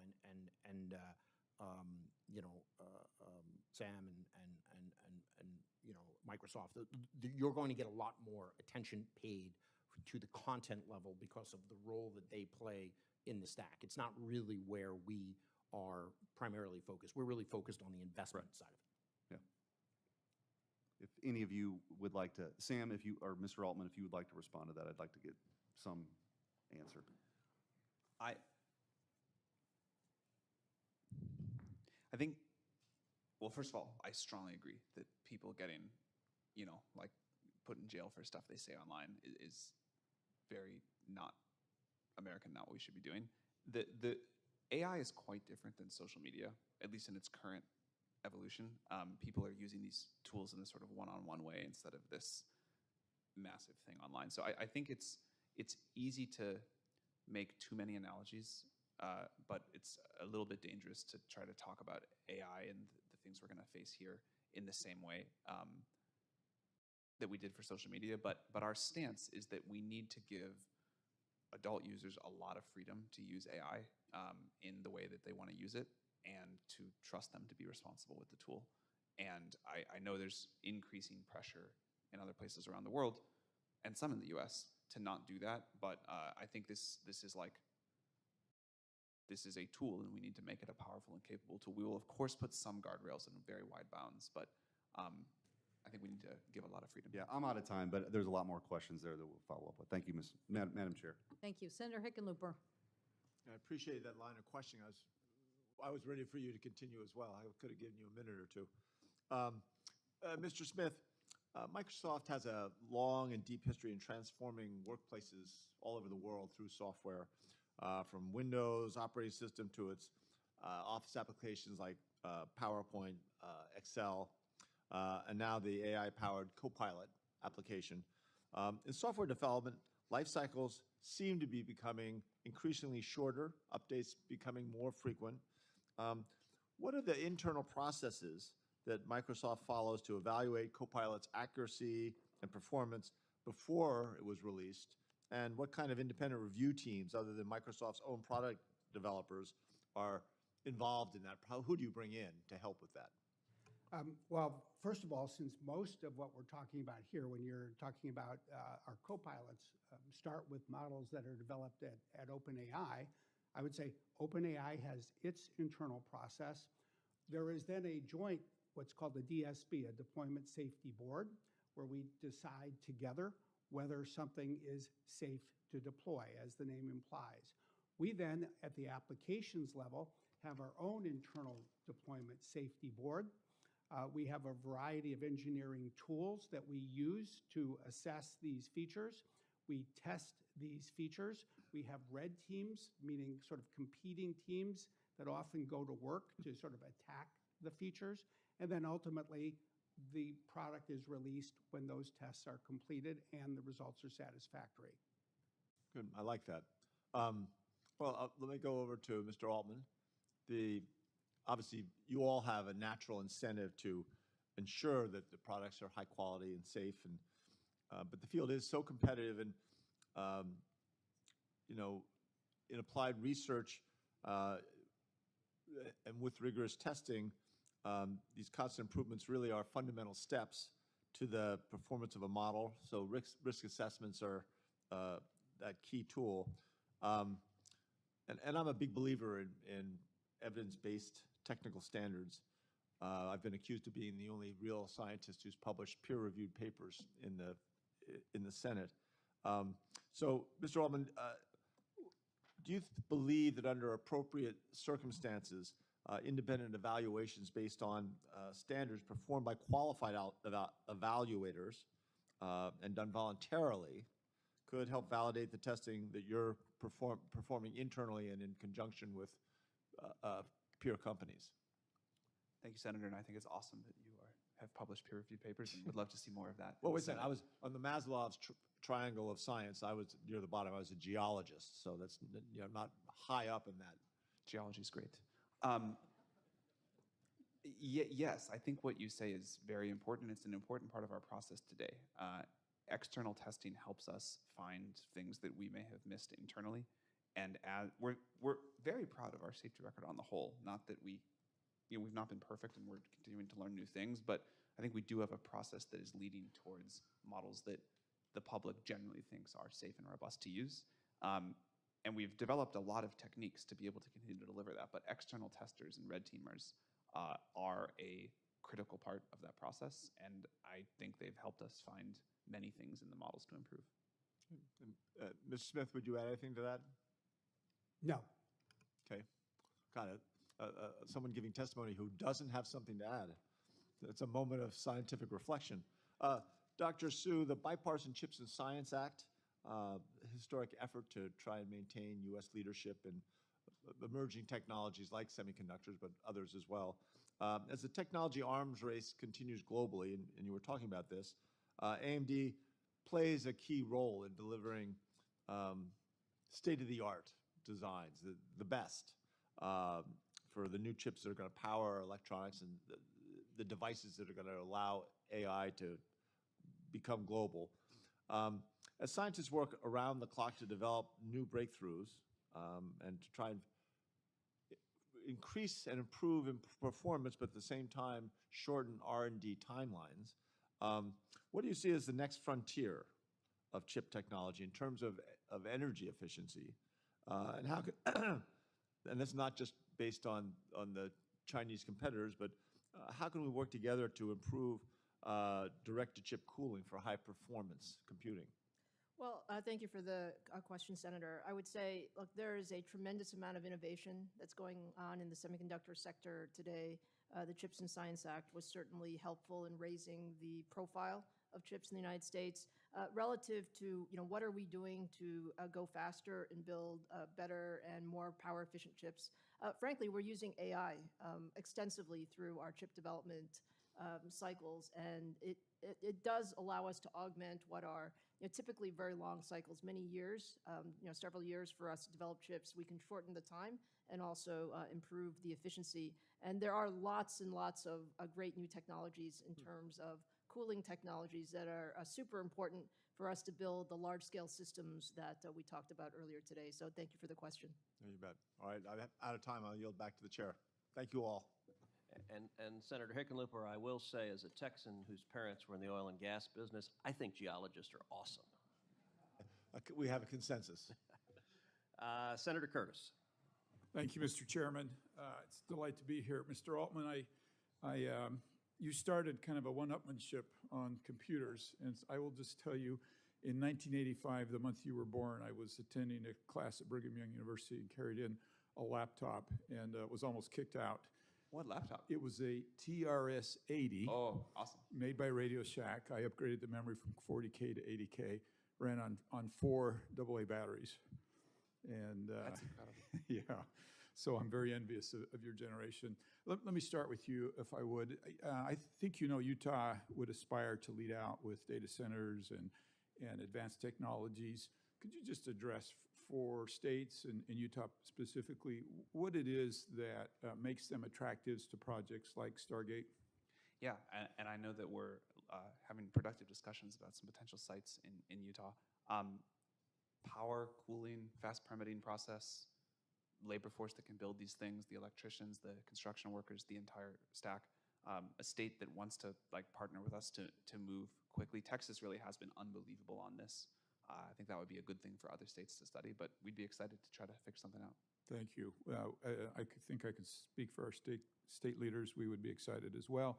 But as you know, this also brings challenges, and one of those challenges are the demands for energy. And what's your thoughts on how we protect ratepayers and kind of put a little bit of a firewall between them? Yep. I mean, I think the best way is just much more supply, more generation. I think if you make it easy to reasonably profitably create a lot of additional generative capacity, the market will do that. That will not only not drive up rates because of the AI workload, hopefully it'll drive it down for everything. And we've talked a lot about the importance of energy to AI. Energy is just really important to quality of life. One of the things that seems to me the most consistent throughout history is every time the cost of energy falls, the quality of life goes up. So doing a lot to make energy cheaper. In the short term, I think this probably looks like more natural gas, although there are some applications where I think solar can really help. In the medium term, I hope it's advanced nuclear, fission and fusion. More energy is important well beyond AI. In some sense, we have these dual revolutions going of AI and energy, the ability to have new ideas and the ability to get them done, to make them happen in the physical world where we all live. These are kind of the limiting reagents of prosperity, and let's have a lot more. Thank you. Mr. Smith, we've talked about how significant power is to the success here. What role do you think Microsoft and other tech leaders have in developing energy, and particularly the right type of energy? I think we have a tremendous responsibility to contribute to the solution, and I think Sam helped with his list. I would highlight two things, and I just would, I guess, illustrate it with what we do everywhere, but most recently with a major site in southeastern Wisconsin. We went from zero, basically, to becoming the largest industrial user of electricity in the state, roughly 400 megawatts. And so we worked with the local utility. We made the investment to help and really enable them to expand their electricity generation. Now, that electricity then needed to be delivered from their power plant through the grid to our data center. We went to the Public Utilities Commission and we proposed a rate increase on ourselves because we thought it was important that we pay for that improvement to the grid so that the neighbors, so to speak, would not have to. And I think what it really illustrates is the collaborative partnerships that are needed to provide the capital, to do the construction, to improve the grid, and to be, I think, very sensitive to the community as a whole. Thank you. Mr. Altman, let me come back to you. I was a small business owner. I have a special spot in my heart for small business owners. Can we talk a little bit about ChatGPT and how that might assist small business owners? And let me paint a little broader picture. We've heard a lot about other tools that are perhaps out of favor, particularly with the U.S. government, that are very helpful for small businesses. But I don't know if small businesses are fully understanding the platform that you have and how they might use it for marketing, for data research, and ways to help their small business be successful. There were all these moments as ChatGPT was beginning to take off where we would be like, oh, we may have a hit on our hands. There's someone's using it for this, and that's, strangers talking about it. You see someone using it in a coffee shop. But one of the ones that really sticks out for me is pretty quickly after ChatGPT launched, in the first 6 months, say, I was in an Uber, and the driver was making conversation. He's like, have you heard of this thing called ChatGPT? It's amazing. And I was like, yeah, what do you think about it? And he was using it to run basically his entire small business. He was like, he ran a laundromat, and he's like, I had all these problems, couldn't find good people to write my ads, couldn't get legal documents reviewed, couldn't answer customer support emails. And he was a mega early adopter, but he was one of these people that was using AI to make a small business work. And that was, we talked about that story a lot at the time, but it's nice to reflect on it again now. We've now heard that at scale from a lot of people, but that was one of those moments early on where we're like, oh, this is maybe going to work. And I'm out of time, but just Mark, this is more than just something that helps proofread emails, right? And you don't need to comment because I'm out of time, but I think we would all agree with that. It is. And look forward to seeing these applications move forward. Mr. Chairman, I yield my time. Senator Duckworth. Thank you, Mr. Chairman. I thank you to the panel for all of you being here today. I want to begin by talking about the importance of partnerships between the private sector and our national laboratories in maintaining the United States leadership in AI.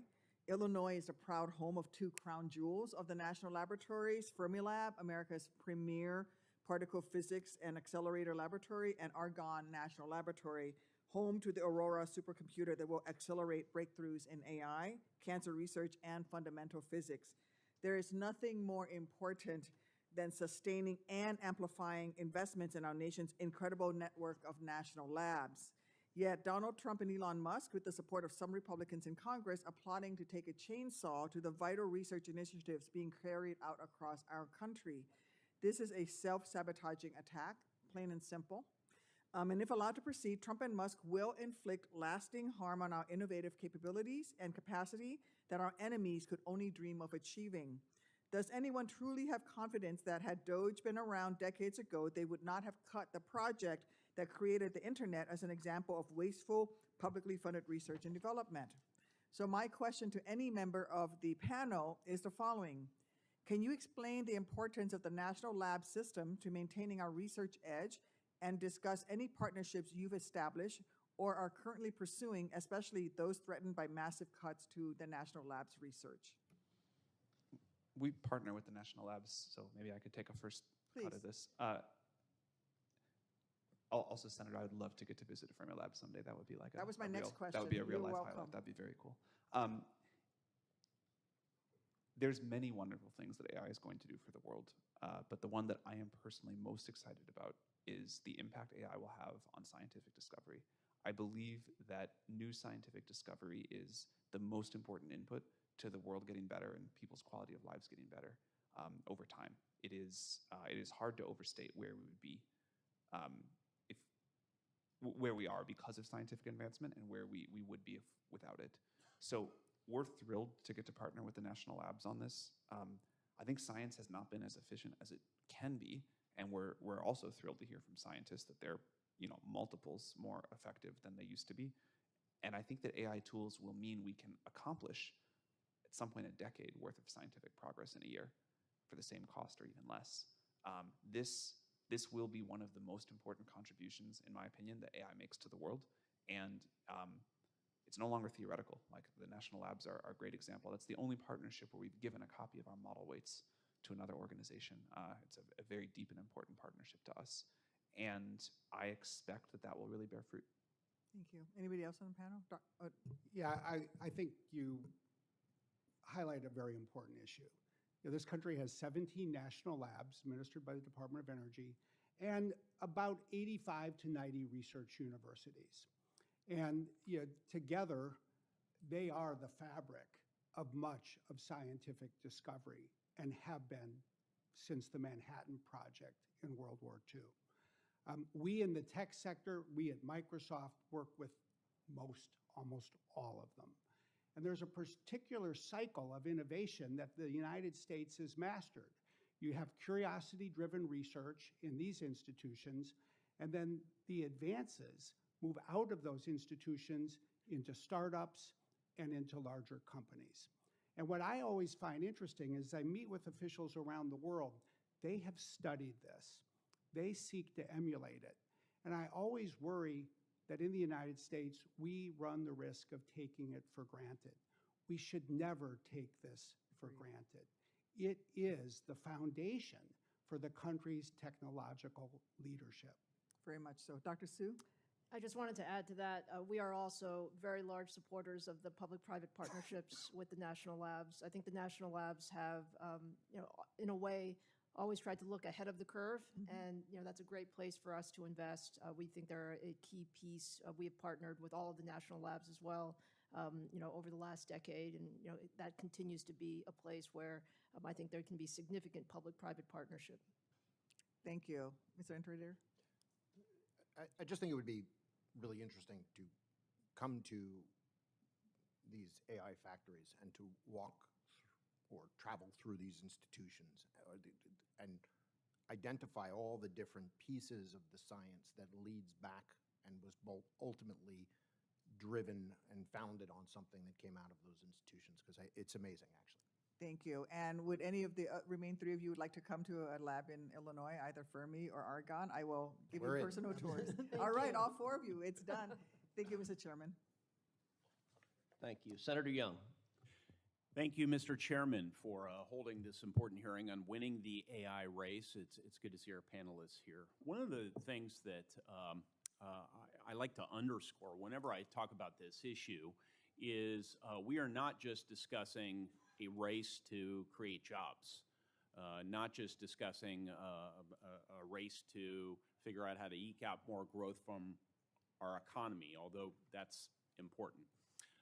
Not just trying to identify how humans can flourish more, especially Americans, through application of AI solutions to our daily lives in various ways. But this is an issue of national and economic security.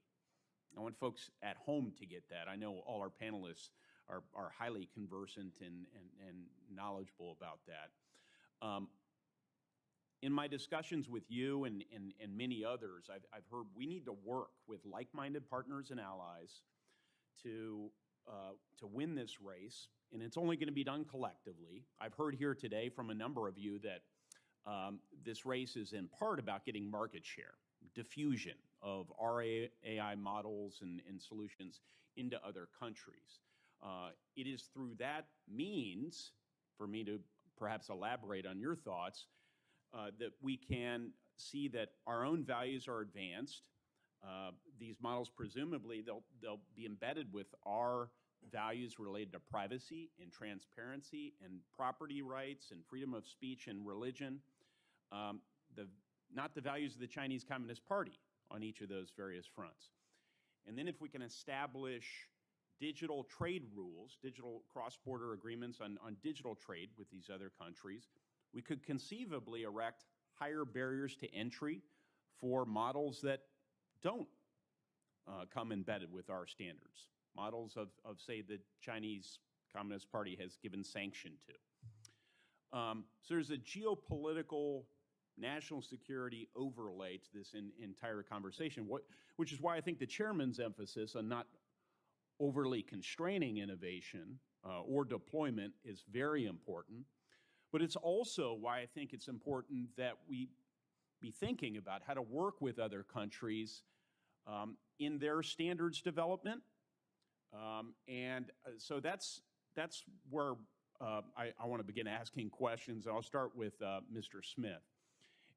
If the United States doesn't adopt some standards through some entity, whether it's NIST or another federal entity or federally sanctioned entity, then won't other nations go ahead and feel the need to adopt their standards without any consultation with the United States? I think it's a really important point you make, and it is the lesson from the evolution of privacy law. You know, the United States didn't adopt a national privacy law. Europe did twice, and most American companies of any size today apply across the United States work that complies with European privacy law. It's just more efficient. So I think the United States needs to be in the game internationally to influence the rest of the world. And you cannot be in the game if you do nothing. You must do something. So you take Senator Cruz's idea, a lightweight approach, yes, and then you build support around it. So just to unpack that, and I'll stick with Mr. Smith with apologies to everyone else because my time's limited. Would it be easier to shape the standards of other large economy countries that share most of our values if we already have a set of standards adopted? Generally, yes. I think we always have to be careful because if you go too soon, you go before the standards have really come together. But you've got to have some kind of model that you can show the rest of the world and win support for. And then presumably standards could be harmonized, right? They're not set and chiseled onto a tablet, so to speak, right? No, that's indispensable. I mean, if our Right. technology is going to go around the world, we need a set of laws or regulations that, in effect, create that basis for reciprocity and interoperability. Okay. I only have 25 seconds left. Are there any violent objections to Mr. Smith's position? Because that seems eminently reasonable to me. Seems consistent with the light touch approach, but it also shows a certain sense of urgency that the United States needs to act. The last thing I'll say in my remaining 10 seconds is that I am planning on introducing legislation today called the AI Public Awareness and Education Campaign Act with several of my colleagues. And our aim is to have a whole-of-government approach to foster greater awareness of AI literacy and grow STEM opportunities to create the next generation of our workforce, and looking forward to moving that forward. So it will be available for public review, critique, even accolades, and Mr. Chairman, I yield back. Thank you. Senator Blunt, Rochester. Thank you, Chairman Cruz, and thank you so much to the witnesses. This is such an important hearing. 5 minutes will not suffice for me. I'll be submitting some questions for the record. I noticed that for Mr. Altman and Mr. Smith, when the question of paint me a picture of the future came up, you actually leaned up in your chair. There was a level of excitement, and that's how I am about the future. When I came into the House of Representatives in 2017, I started a Future of Work bipartisan caucus because I had a concern that, number one, there were certain groups of people that were going to be left behind, but there also, as a country, that we could be left behind. And I had an event where we had everyone walk into the room and use a word cloud and tell me what you think of when you hear the future of work. The biggest word coming in the door was fear. The biggest word walking out the door was opportunity. And so to me, this conversation is so vital to think about the opportunities, but also making sure that we are watching out for ethics, watching out for scams, watching out for that technology does not take over the human. And so I am just grateful for the conversation. And Mr. Altman, I listened to an interview that you gave with Lester Holt maybe a year or so ago, and you talked in that interview about how OpenAI, it wasn't initially even about making a product. It wasn't about the money. And so I know you are incorporated in Delaware, and I understand you've been working with our Attorney General during the previously proposed legislation to transition to a for-profit, not legislation, but to transition to for-profit. And this Monday, OpenAI decided to apply to become a public benefit corporation instead, and to have the PBC govern your nonprofit arm. What went into this decision, and what considerations influenced the timing of the organizational change? So we never, thank you for the question, Senator, and the chance to explain this. It's a complicated thing that I think has gotten misrepresented, so this is a wonderful forum to talk about it. We never planned to have the nonprofit convert into anything. The nonprofit was always going to be the nonprofit, and we also planned for a PBC from the very beginning. There were a bunch of other considerations about, is it the PBC board that would control the nonprofit somehow, or how our capital structure was going to work, that there was a lot of speculation on, most of it inaccurate in the press, but our plan has always been to have a robust nonprofit. We hope our nonprofit will be one of the best, maybe someday the best resourced nonprofit in the world, and a PBC with the same mission that would make it possible for us to raise the capital needed to deliver these tools and services at the quality level and availability level that people want to use them at, but still stick to our mission, which we've been proud over the last almost decade of our progress towards. So we had a lot of productive conversations with a lot of stakeholders and a lot of lawyers and a lot of regulators about the best way to do this. It took longer than we thought it was going to. I would have guessed that we would have been talking about this last year, but now we have a proposal that people seem pretty excited about, and we're trying to now advance. And Dr. Su, your company primarily operates in the physical hardware portion of the AI stack. I have a bill with Senators Cantwell and Blackburn called the Promoting Resilient Supply Chains Act, which authorizes the Department of Commerce to strengthen American supply chains for critical industries and emerging technologies. Dr. Su and others, semiconductor and chips manufacturing is critical to the advancement of AI, but we're facing these global supply chain constraints. What specific policies, and I know you mentioned policies as well for supply chains, would we need to adopt to help American companies overcome the supply chain issues and compete in international with our rivals? Thank you, Senator, for the question. There's no question the semiconductor supply chain and overall supply chains are really critical for us to win the AI race. I think from a semiconductor standpoint, the efforts that have been made to move manufacturing back to the United States have been positive. I think they are a start. There's a lot more that we can do. And one of the most important aspects of it is really to think about it end to end. There's so many steps to go from beginning to end in a semiconductor supply chain, including advanced wafers, including packaging, including the back ends and system test. All of those avenues need to have a footprint in the United States. And then we have many allies around the world, which are very excellent partners as part of the global resiliency in the supply chain. And we would like to see those partnerships continue to flourish. And last question, if I can. Mr. Smith, how do you see the interdependence between the AI stack sections creating either vulnerabilities or opportunities in the AI supply chain? I think they create more opportunities than vulnerabilities because it enables companies to do what they do best, and that we can work together. And the world today has an integrated supply chain for anything that you buy. We just don't think about it when we go to the grocery store.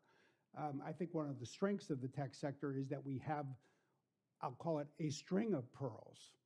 Great companies in every layer of the stack. And we're going to need, frankly, more great companies, especially at the applications layer, and that it is how we work together. Thank you so much. I am out of time, but we will be following up with questions for the record as well as individually. Thank you, and I yield back. Mr. Moran. Chairman Lummis, thank you very much. Mr. Smith mentioned data privacy, which has been a topic of mine for a long time, and we've been unsuccessful in legislation being adopted. But I still have the goal of making certain that consumers have control over their own data. And I was going to ask you, Mr. Altman, how can we provide consumers with more control over how their data is used by AI companies while preserving the utility of the AI system? So how do you get more privacy and still get the benefits? So there's all of the standard privacy controls that companies like ours and others build and should, but there's a new area that I'd love to flag for your consideration, which is people are sharing more information with AI systems than I think they have with previous generations of technology, and the maximum utility of these systems happens when the model can get very personalized to you. So this is a wonderful thing, and we should find a way to enable it. But the fact that these AI systems will get to know you over the course of your life so well, I think presents a new challenge and level of importance for how we think about privacy in the world of AI, how we're going to think about guaranteeing people privacy when they talk to an AI system about whatever's happening in their lives, how we make sure that when one system connects to another, it shares the appropriate information and doesn't share other information, and that users are in control of that. I believe this will become one of the most important issues with AI in the coming years as people come to integrate this technology more into their lives, and I think it is a great area for you all to think about and take quite seriously. We do. We just don't have any success in finding the conclusions, but thank you for the encouragement. I chair a Commerce, Justice, Science Appropriations Subcommittee that funds the Department of Justice, and it plays a significant role in cybersecurity of our country. I just came in from a budget hearing with the FBI Director, Dr. Patel, in which we covered cybersecurity threats. AI can use, I think this is true, AI can be used on both sides of a cybersecurity attack, and it can be used to automate phishing, malware creation, but machine learning can also increase our ability to detect and respond to cyber threats. What should Congress think about allocation of federal resources for cybersecurity, and what should we consider when it comes to AI? Well, I would say that, AI, as you said, is both an offensive weapon and a defensive shield when it comes to cybersecurity. And as with many other things, the front line of this the last few years has been in Ukraine, because Russia has such a sophisticated cyber attack capability. And what we've found is a company that's been involved in supporting Ukraine since literally the moment that war began, is that AI is a game changer. We have intercepted attacks against Ukraine faster than a human could detect them, and we block those attacks from taking place. So you deploy AI into, call it, the front line of the products themselves.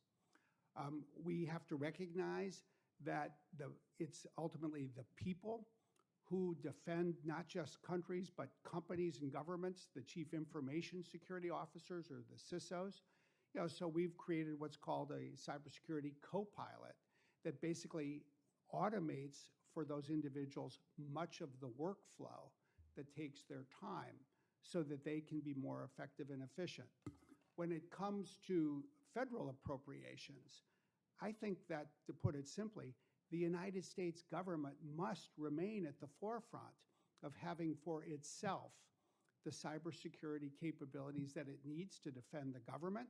And every day, we are in government agencies today during this hearing, pushing Chinese out of agencies and the like. And this will happen every day of every year from now to probably eternity. So we must keep the U.S. government well funded in this space. And I think we also need our intelligence agencies, and especially the NSA, to be well funded so they can remain at the forefront when it comes to global leadership in this field. Thank you for your observations and encouragement. My final question, rural areas, a place I come from, often lack high-speed broadband. And since many AI tools rely upon connectivity, I'm concerned that many parts of the country and many parts of Kansas may not be able to access the benefits that AI will bring to business, schools, healthcare, et cetera. What can the federal government do to be supportive of development and availability of on-device or low broadband width AI systems that do not rely on constant connectivity? I'm generally pretty excited about what AI will do here, because you can offload so much of the processing to the cloud and then ship a relatively small amount of data.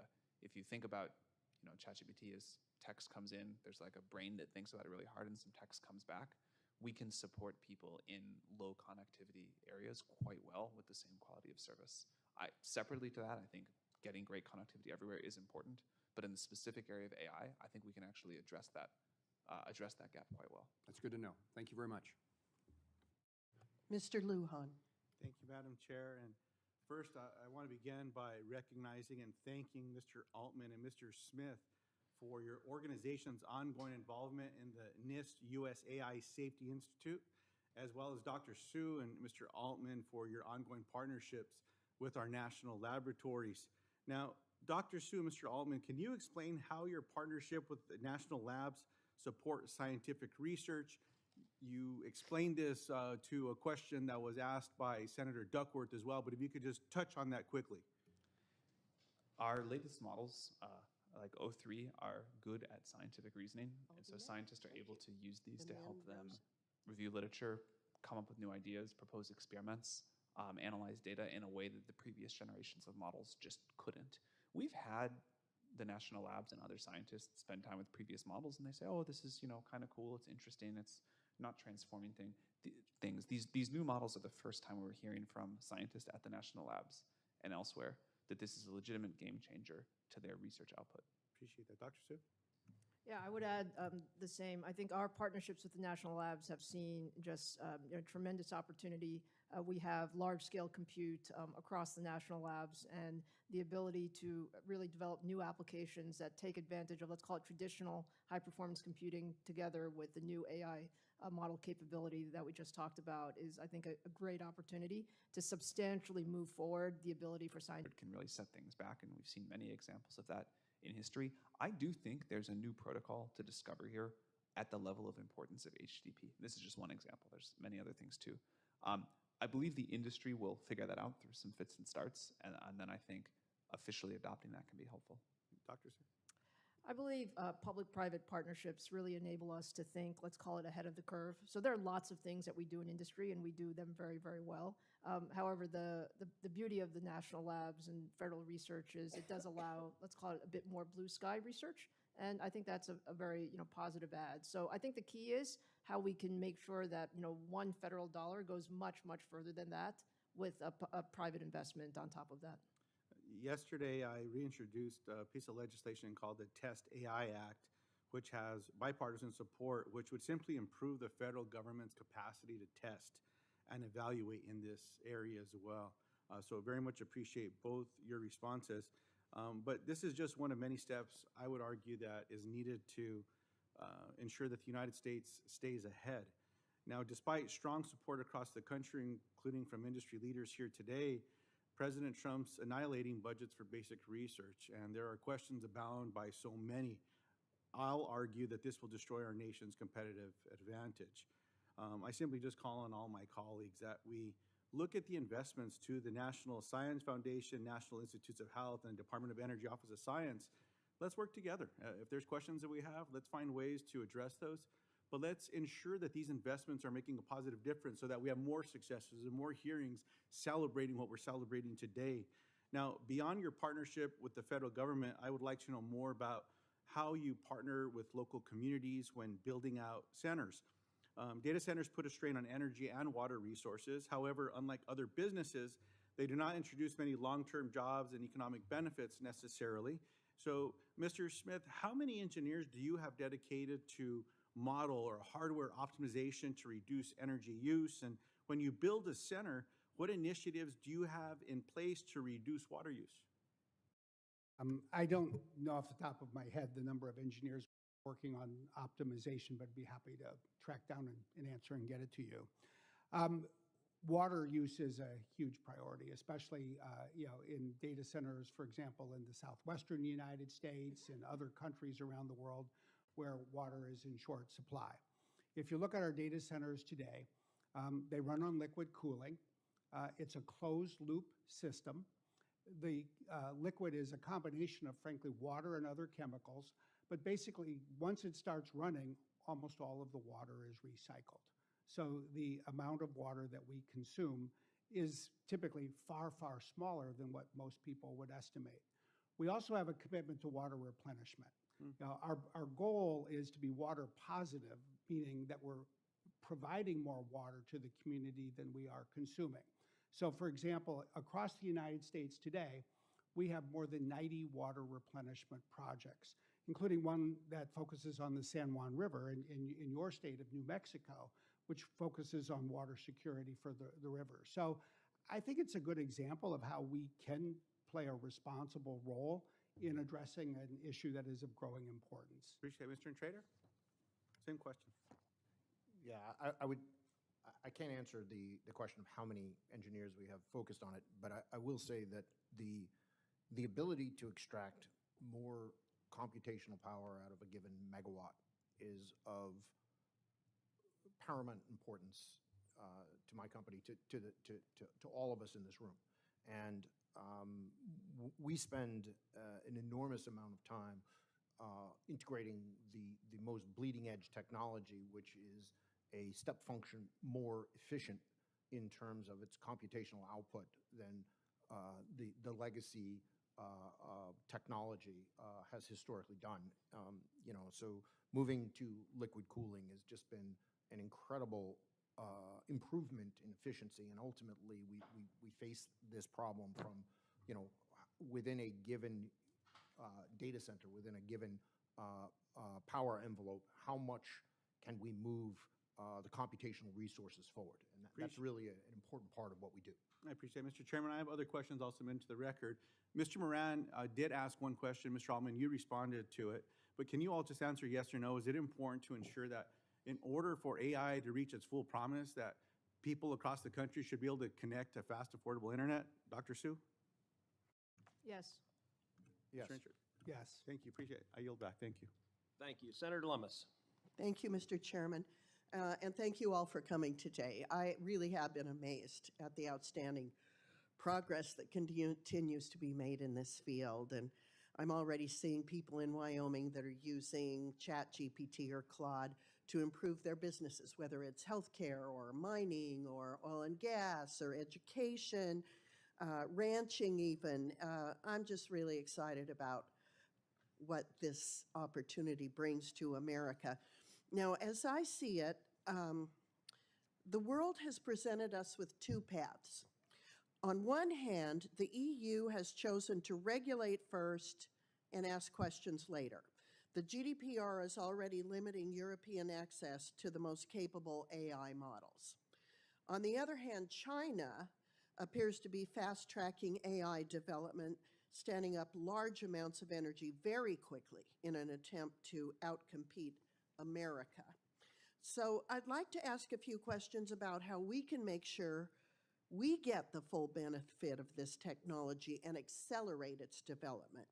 So first question, over the past year, we've seen many states, including California and Texas, consider their own AI frameworks, each one significantly burdensome in their own right. At the same time, our lead against China is shrinking to about only 6 months. So first of all, Mr. Altman, could you please sketch out what the world could look like if the U.S. were to have a patchwork regulatory framework and how that could impact our competitiveness? I think it would be quite bad. I think it's very difficult to imagine us figuring out how to comply with 50 different sets of regulation. And in many of these states, there have been, dozens of different bills proposed that I understand several of which could be passed. That will slow us down at a time where I don't think it's in anyone's interest for us to slow down. One federal framework that is light touch, that we can understand and that lets us, move with the speed that this moment calls for seems important and fine, but the sort of every state takes a different approach here, I think would be quite burdensome and significantly impair our ability to do what we need to do, and hopefully you all want us to do too. Does anyone disagree with Mr. Altman's assessment of a patchwork? Thank you. I have some questions about the infrastructure that is going to be necessary to lead and compete in AI. So my next questions are for our infrastructure providers, Mr. Smith and Mr. Is it Intrader or That's correct. Intrader? Thank you. Could you elaborate on how current permitting processes have impacted your ability to rapidly deploy AI infrastructure? The more specific you can be, the better. So, quick comment on the patchwork, and then I'll dive in here, is the investment that we're making on the infrastructure side is enormous. And the idea that you can make an investment that could then become trapped in a jurisdiction that has a particular type of regulation that would not allow you to make full use of it is really very, very suboptimal, and makes the decision-making around infrastructure challenging. As far as the permitting goes, whenever this topic comes up, the discussion around permitting is excruciating. And it's excruciating from the ability to quickly build and to build large. And I think that is kind of from the data center forward, without even beginning the discussion from the data center back through the energy infrastructure that is necessary to be able to power these large investments at the scale that make them of relevance to moving artificial intelligence forward. Happy to spend more time kind of digging into more details, but probably do that directly. Okay, and I'll look forward to that conversation, because I'm worried about Wyoming's very clean natural gas being something your industry is concerned about because President Trump likes natural gas, but President Biden didn't. And if you build huge data centers and another president comes along who's anti-natural gas, that's a concern for you as you're deciding how to deploy capital. Mr. Smith, do you agree? Generally, I do. I mean, I would say we need consistency across administrations in this country. We need to find more opportunities for bipartisan agreement. And I'll just highlight that in Cheyenne, where we've long had a data center complex, we do have backup generators that run on natural gas. So there are a variety of ways for us to put different energy supplies to good use. Are you exploring small modular nuclear? Yes, including with people in Wyoming. Yeah, thank you. Mr. Altman, I'm pleased to hear you are releasing an open, oh, my time's up, excuse me. It goes so fast. I'd love to talk to you about it another time. We're Okay. very excited about it too. Yeah, thank you. I yield back. Thank you. Senator Rosen. Thank you, Chairman Cruz. I saw ready to push the button, and anyway, time does go by very fast. Thank you for having this hearing. I really believe in the promise of AI. It's so exciting. And we have to ask the right questions in order to promote its growth on one hand, and how it can explore and create these new possibilities and pathways, and also how do we protect ourselves from bad actors or outcomes as best as we can know at the time. And Mr. Altman, thank you for spending some time with me yesterday. I look forward to continuing to work with you on this. So I want to start a little bit today at DeepSeek and adversarial AI, because in February I introduced bipartisan legislation with Senator Husted to prohibit the using DeepSeek on government devices. And earlier this week, Senator Cassidy and I introduced a bill that would expand those prohibitions to include federal contractors. So, Mr. Smith, what should our approach be to AI models that are developed in or by adversarial countries like the PRC? Should we be concerned about our adversaries co-opting AI to promote a particular ideology, collect sensitive U.S. data, and how are you combating this threat? Well, I think you can take the DeepSeek example, and it illustrates it well. And I think it's just worth thinking about the fact that DeepSeek produced two things. They have a model that is an open source model, and they have an application, the DeepSeek app. At Microsoft, we don't allow our employees to use the DeepSeek app. We did not put the DeepSeek app in our app store because of the kinds of concerns that you mentioned, namely data going back to China, and the app creating the kinds of content that I think people would say were associated with Chinese propaganda. At the same time, because the model itself is an open source model, it was possible for us to go in it, analyze it, and change the code in the model, which we and other people have the permission to do, to remove the harmful side effects. And so I think we have to always think about the different aspects of the technology. I will say put security first, and then go forward from there. Thank you. I think we all know that data is the real power in our current world.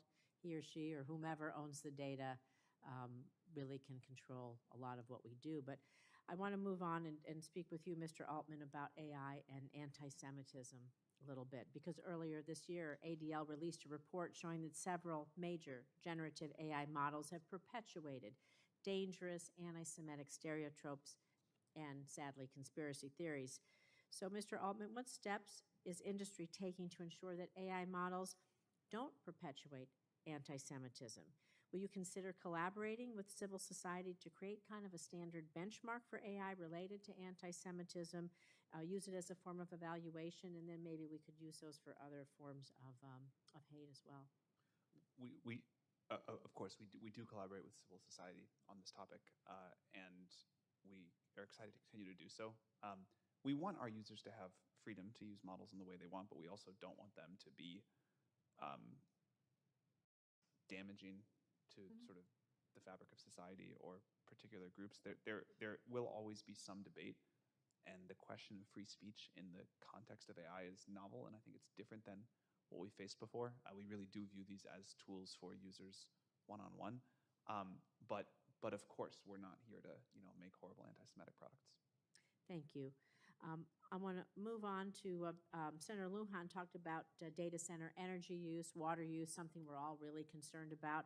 I want to put on top of that a little bit about data center security, add that to the mix. So last Congress, I actually got a bill passed into law, my bipartisan Federal Data Center Enhancement Act. It establishes cybersecurity and resiliency standards for federal data centers. And so to Mr. Smith, or I'm sorry, Dr. Su, thank you. Dr. Su, I want to ask you a little bit about hardware. Are there ways the hardware, like the chips AMD designs, new chips that we're hoping to think about? I know my career as a software developer, we just know things have gotten smarter, faster, and the cooler they can be, the better we can compute. So how can we make our chips cooler? How can we make our data centers, our computing power more secure? And I know interoperability is sometimes a factor, but can you talk about this a little bit? Sure. Thank you for the question, Senator. I think all of those things are extremely important, as you said. So in our part of the energy efficiency, power constraints that we have from a chip standpoint, our job is to continue to make our chips more and more efficient every year.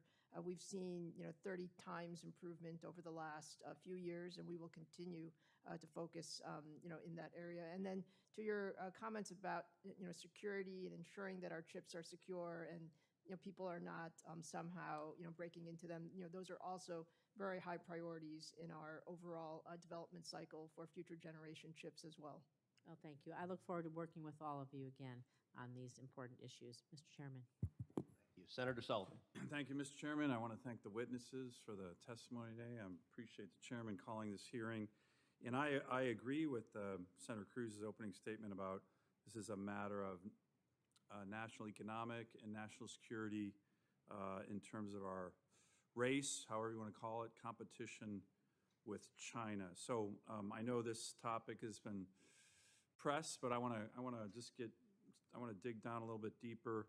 Do you agree with that, all of you? I'm just going to ask some quick questions, that this is a huge issue of national security, economic security relative to China, and we as America need to win in that regard.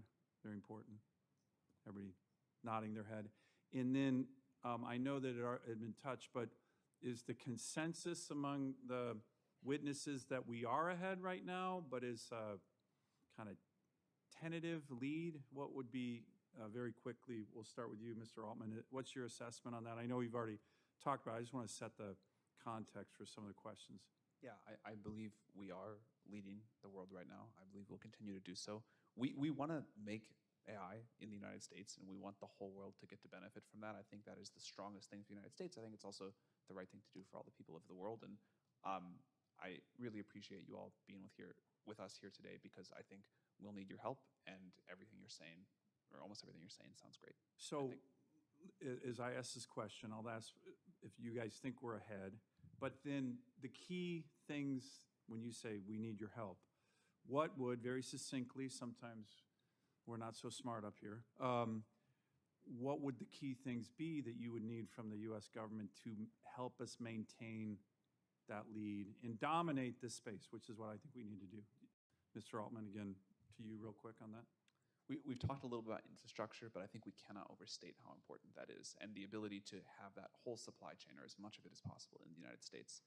The previous technological revolutions have also been about infrastructure and the supply chain, but AI is different in terms of the magnitude of resources that we need. So projects like Stargate that we're doing in the US, things like bringing chip manufacturing, certainly chip design to the US, permitting power quickly, like these are critical. If we don't get this right, I don't think anything else we do can help. On the model creation side, we've talked about the need for certainty on our ability to train and to have fair footing with the rest of the world to make sure we can remain competitive. The ability to offer products under a reasonable, fair, light touch regulatory framework where we can go win in the market, because the products will be so key to the sort of feedback loops and making them better and better. And the ability ability to deploy them quickly and win at the product level in addition to the model and infrastructure and data area is really quite important. The ability to bring the most talented people in the world here, the most talented researchers. We have a ton in the United States. There's more out in the world. We should try to get them all here, improving models here. I think those are some of the specifics. Good, that's very helpful. Let me ask Mr. Smith, two other ones that I want to touch on. I agree fully with Senator Lummis. I'm sure Senator Cruz has the same view. One of our comparative advantages over China, in my view, has to be energy. All of the above energy. Hopefully you've seen in Alaska, we have a very large-scale LNG project that I think we're going to get off the ground here. We've been working on for a long time. We will have 100 years supply of natural gas. So we want you guys all to come up to Alaska with your data centers. We got cold weather. We got a lot of cold weather. We got gas. We got land. We got water. We got it all. That's very compelling. So yeah, come on up. When this project's done, 100-year gas supply, a little colder than Texas. So two questions that relate to our comparative advantage. Mr. Smith, and then any others who want to jump in. Energy, do we think that is? I think it is. And then second, it's, I think, somewhat of a disadvantage. It frustrates me. Maybe you guys don't see this. We've had American finance companies, venture capital firms, banks, others that remarkably, all the opportunities we have in America are helping fund some of these projects in China. I've been a real staunch opponent of Americans who have opportunities to invest in other places, investing in Chinese AI, Chinese quantum, because we all know they're going to use that to help make their military more lethal. I mean, that's what they do. I was reading recently about this Benchmark Capital. I don't know these guys, but they evidently did a $75 million round for some an AI company in China. Is that another problem as well, Mr. Smith? Advantage energy problem, American companies financing our competition. I would connect three things: energy, people, and access to capital. The U.S. has huge resources in energy, but never underestimate the ability of China to build a lot of electrical power plants, maybe more and faster than any other country. So we are better off going into that with the mindset that we have to keep up and not take anything for granted. But then I would say the number one comparative advantage of the United States throughout the 50 years that have defined digital technology has been bringing the world's best people to our country and giving them access to venture capital. And we should continue to burnish both of those. And I think you're right to ask where else is venture capital going. I'll just say this: if we can keep bringing the best people to the United States, and if we can keep educating the best people in the United States, I believe the money will be here to enable them to succeed. But let's make sure we're continuing to bring the best people in the world and giving them the opportunity to build great companies here in the United States. And American venture capital funds funding Chinese AI, is that in our national interest? I think there's a really good question about whether it is, and I recognize that you all are quite rightly focused on that. I'll just keep saying, bring the people here, they will have access to the money, and we will outcompete the world. Great, thank you. Thank you, Mr. Chairman. Thank you. Senator Markey. Thank you, Mr. Chairman, very much. I'd like to talk about the environmental impact of artificial intelligence. Artificial intelligence can help us combat climate change by improving weather forecasts and enabling us to better predict power supply and demand. But designing and training and deploying AI models also poses real risk for our environment. The massive data centers that are critical for AI development require substantial amounts of electricity, putting stress on the grid and potentially raising costs for consumers. These data centers also generate significant heat. Cooling them requires huge volumes of water, often in regions already facing droughts because of climate change. And some data centers have on-site backup diesel generators, which can cause respiratory and cardiovascular issues and can increase the risk of cancer for the surrounding community.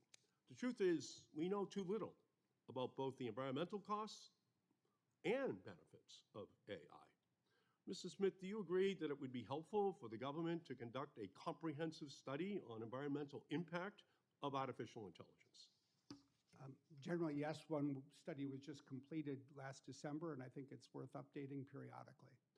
Do you think it would be helpful for the government to convene stakeholders, including from industry and academia, to help better measure AI's environmental impact?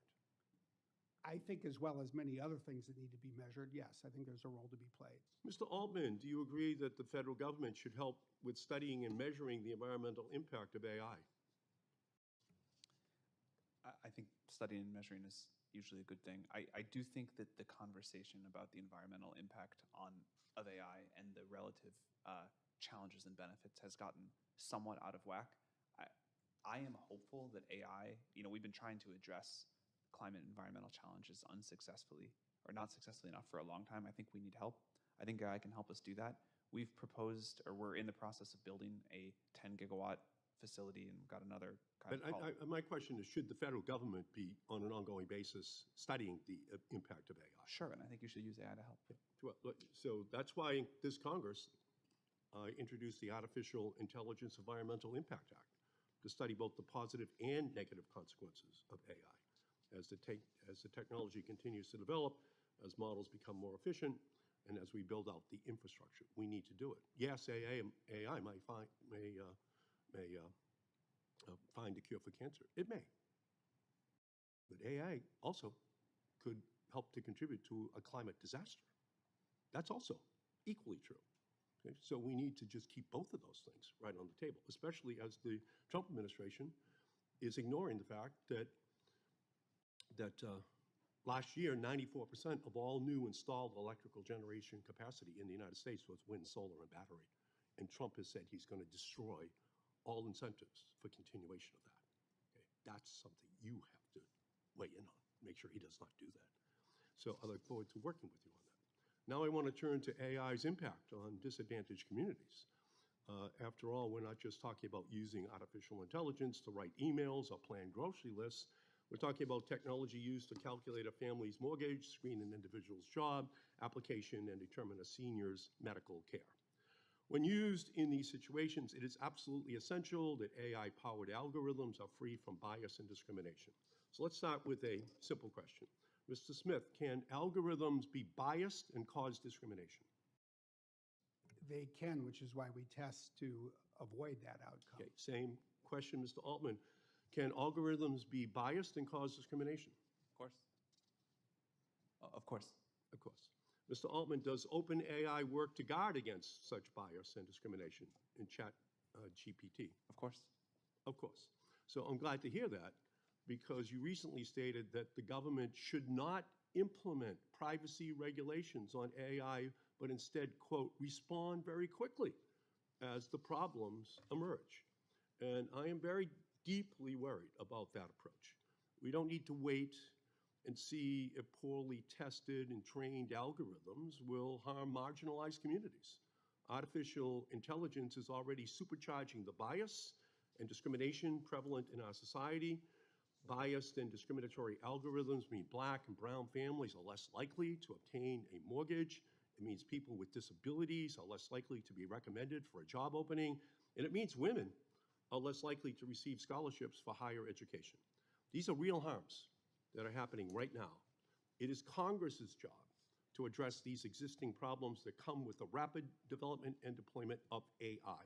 And it's why I'm the proud author of the AI Civil Rights Act, which would ensure that companies review and eliminate bias and discrimination in their algorithms before developing and deploying them. It has to happen simultaneously. And it will hold companies accountable when their algorithms cause harms against marginalized population. I will be fighting to ensure AI does not stand for accelerating inequality in our nation. All of the protections we have in the real world should be moved to the virtual world, because the same discriminations against women, Black, brown, communities with disabilities, LGBTQ community are going to move online. And we have to build in the protections against that bias right up front, because otherwise those same discriminatory practices will just migrate immediately, and the responsibility of the industry will be to work with Congress to make sure we put those protections on the books. Thank you, Mr. Chairman. Thank you. Senator Peters. Thank you, Mr. Chairman, and thanks to all of our witnesses. Thank you for being here. It's a incredibly important topic, and we appreciate your expertise. As we're looking at making sure that the United States is the world leader in AI, certainly we've been talking about supply chains and infrastructure and all of those aspects, but one area that I want to particularly focus on is workforce and people to make sure that we have the talent there. That's why I authored the AI Scholarship for Service Act and the AI Training Act. Both of those were signed into law in 2022. Earlier this year, I introduced my AI and Critical Technology Workforce Framework Act to continue the effort along those lines, and love to work with each of you as we look at other legislation necessary to make sure we've got the workforce trained to take advantage of this amazing technology. I do want to do a shout out to the University of Michigan that actually became the first university in the world to provide generative AI tools for their entire student body to prepare them for the workforce of tomorrow. So I want to talk a little bit about the workforce, but Mr. Altman, when we met last year in my office and had a great conversation, you said that upwards of 70% of jobs could be eliminated by AI, and you acknowledged the possible social disruption of this. If that's happening, we have to prepare for it. We're not going to stand in the way of the incredible opportunities here, but if this is indeed going to occur, we've got to be thinking pretty deeply about how that will be managed and make sure that everybody can benefit from AI, not just a select few that benefit. So talk to me about how you believe leaders in your industry can help mitigate job losses or deal with what could, as you described it last year, major social disruption.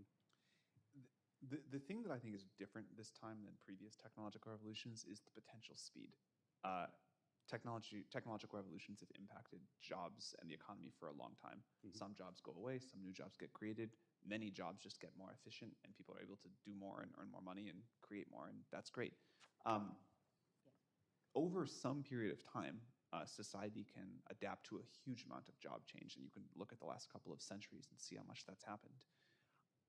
I don't know. I don't think anyone knows exactly how fast this is going to go, but it feels like it could be pretty fast. The most important thing, or one of the most important things I think we can do, is to put tools in the hands of people early. We have a principle that we call iterative deployment. We want people to be getting used to this technology as it's developed. We've been doing this now for almost 5 years since our first product launch. As society and this technology co-evolve, putting great, capable tools in the hands of a lot of people and letting them figure out the new things that they're going to do and create for each other and come up with and provide sort of value back to the world on top of this new building block we have and the sort of scaffolding of society. That is, I think, the best thing we can do as OpenAI and as our industry to be sort of help smooth this transition. The idea we want to get to the point where AI isn't displacing work, but actually enhancing work, that people are more productive and doing things that we probably can't even imagine what people will do. If we look 100 years ago, we have jobs that no one dreamed can't actually imagine, occurred. and I don't think we can imagine the jobs on the other side of this. But even if you look today at what's happening with programming, which I'll pick because it's sort of my background and near and dear to my heart, what it means to be a programmer and an effective programmer in May of 2025 is very different than what it meant last time I was here in May of 2023. These tools have really changed what a programmer is capable of, the amount of code and software that the world is going to get. And it's not like people don't hire software engineers anymore. Right. They work in a different way, and they're way more productive. Right, right. Dr. Su, we certainly talk a lot about open source AI, but most of the conversation has been about software. However, making technology open and able to work together matters at every level, as you know, from chips that power the devices to the servers that are running behind the scenes. So a question for you is, what are the benefits of open standards and system interoperability at the hardware level, not the software level? And what are the implications for innovation, national security, as well as resilience in the supply chain? Yeah, thank you for the question, Senator. I think there are an incredible number of advantages to having an open ecosystem at the hardware and the software and the application level. The idea is, there's no one organization or one group that has all the good ideas. And so enabling the ecosystem to work together so that you can choose the best the best solution at every level, and then also optimization across a broad set of constituents is a good thing. I think it's also very good from a security standpoint to ensure that, again, there are many choices so that we're not dependent on a single ecosystem. So, we continue to be very forward-thinking in open standards as well as open ecosystems. So your model is an open model. I understand NVIDIA is a closed model. What are the advantages, disadvantages? Which should we be thinking about? I think the major advantage in an open model, and that is something that we very much support, is the idea that we can have innovation come from many different parties. And whether that is hardware innovation, so on the different chips, or that is system innovation on putting all of these things together. And our goal is to make sure that we always have the best of the best. And there are many different ways, many different parties that can contribute to that. And that's why we are very forward-leaning in terms of open ecosystems. Great. Thank you. Thank you, Mr. Chairman. Thank you. Senator Fetterman. Thank you, Mr. Chairman. Hi, hello. Mr. Smith, I'm a big supporter of energy. For me, energy security is national security. And of course, renewables about that, but of course other things as well too, fossil. But also that also includes nuclear. Of course, nuclear is important. And now then there's that kind of energy transition. My focus is also that I want to make sure that ratepayers in Pennsylvania really aren't hit too hard throughout all of this. Now, the Washington Post reported that increasing electricity demand for the data centers is going to raise up residential power bills, perhaps as much by 20%. Now, to me, that's really a concern for me and certainly for Pennsylvania families.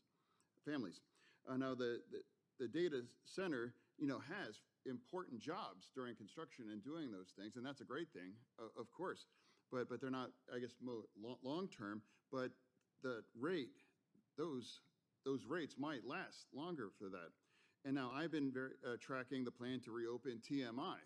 I mean, I had my own personal story is I had to grab my hamster and evacuate, during the meltdown in 1979. You might assume that I was anti-nuclear, and that is not. I actually am very supportive of nuclear because that's an important part of the stack. If you really want to have and address climate change, you can't turn your back on nuclear, in my opinion. But I know that's the power of Microsoft's data center. So now, and I really appreciate that, but if I'm saying now, if we're able to commit that the power purchase agreement, it's not going to raise electricity for Pennsylvania families. No, I think you raise a critical point. We have two principles that we follow when we're constructing these data centers. Number one, we will invest to bring onto the grid an amount of electricity that equals the amount of electricity that we will use, so that we're not tapping a constricted supply. Number two, we will manage all of this in a way that ensures that our activity does not raise the price of electricity to the community. And so I was describing earlier how if there's improvements that need to be made to the grid, as there often are, we'll go to the Utility Commission. We will propose a change in the rate that we are charged so that we can pay for that improvement. I just think it's a fact of life because I think you highlight something critical. There's a lot of jobs when the construction takes place. There are jobs afterwards, but they are not as many. One will wear out the welcome quickly if we tax, in effect, the neighborhood by asking everyone to pay more for their electricity because we have arrived. We get it. We know we have to be a good and responsible member of the neighborhood. Thank you. Well, now, one of the perks of being a senator is that, for me anyway, I get an opportunity to meet people that have much more impressive kinds of jobs or careers that I've led. And now, Mr. Altman, now I'm gonna count this as a highlight recently. I know the work that you've done, and you're really one of the people that are moving AI. And now it's an opportunity. I was excited to meet you. And now people ask me, it's like if you're gonna talk about AI, and now I get to ask you. I mean, like the expert.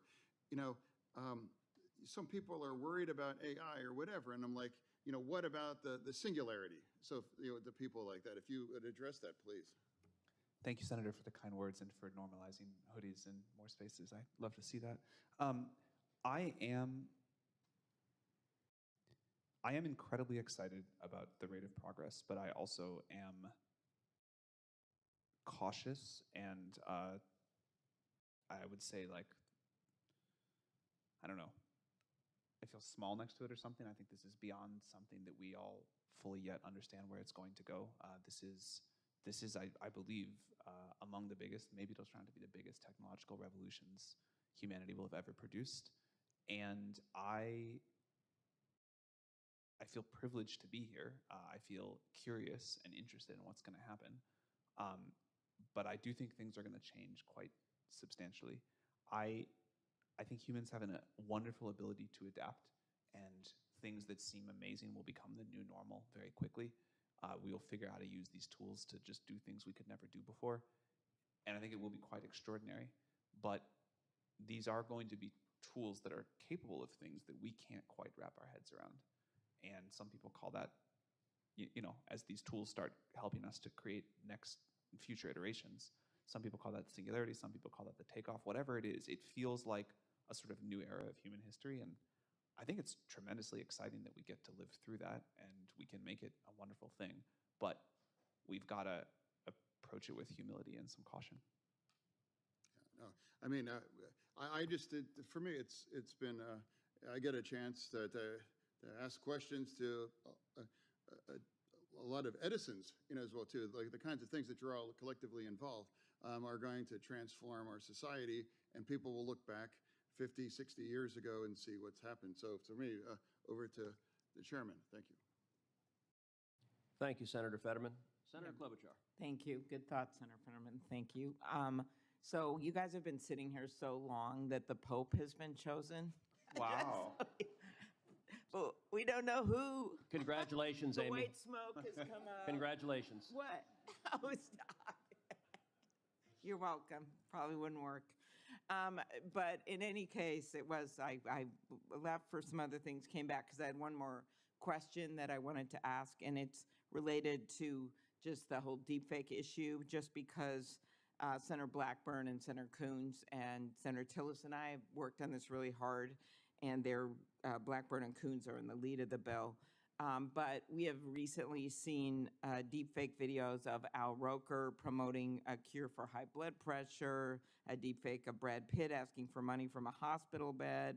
Sony Music has worked with platforms to remove more than 75,000 songs with unauthorized deepfakes, including voices of Harry Styles, Beyonce.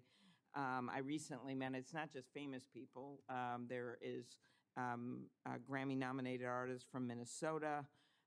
Talked to him about what's going on with digital replicas. So there's a real concern, and it kind of gets at what Senator Schatz and I were talking about earlier with the news bill. But I just wanted to make you all aware of this legislation because there were some differences on this, and now we have gotten a coalition, including YouTube, supporting it, as well as the Recording Industry Association, Motion Picture Association, SAG-AFTRA. So it's a big deal, and I'm hoping it's something that you will all look at. But could you just comment, I would go to you, Mr. Smith, first, about protecting people from having their likenesses replicated through AI without permission. And even if you all pledge to do it, our obvious concern is that there will maybe other companies that wouldn't. And that's why I think as we look at what these guardrails are, the protection of people's digital rights should be part of this. Mr. Smith. Yeah, no, I think you're right to point to it. It has become a growing area of concern. During the presidential election last year, both campaigns, both political parties were concerned about the potential for deep fakes to be created. We worked with both campaigns and both parties to address that. We see it being used in really ways that I would call abusive, including of celebrities and the like. I think it starts with an ability to identify when something has been created by AI and is not a genuine, say, photographic or video image. And we do find that AI is much more capable at doing that than, say, the human eye and human judgment. I think it's right that there be certain guardrails, and some of these we can apply voluntarily. We've been doing that across the industry. OpenAI and Microsoft were both part of that last year.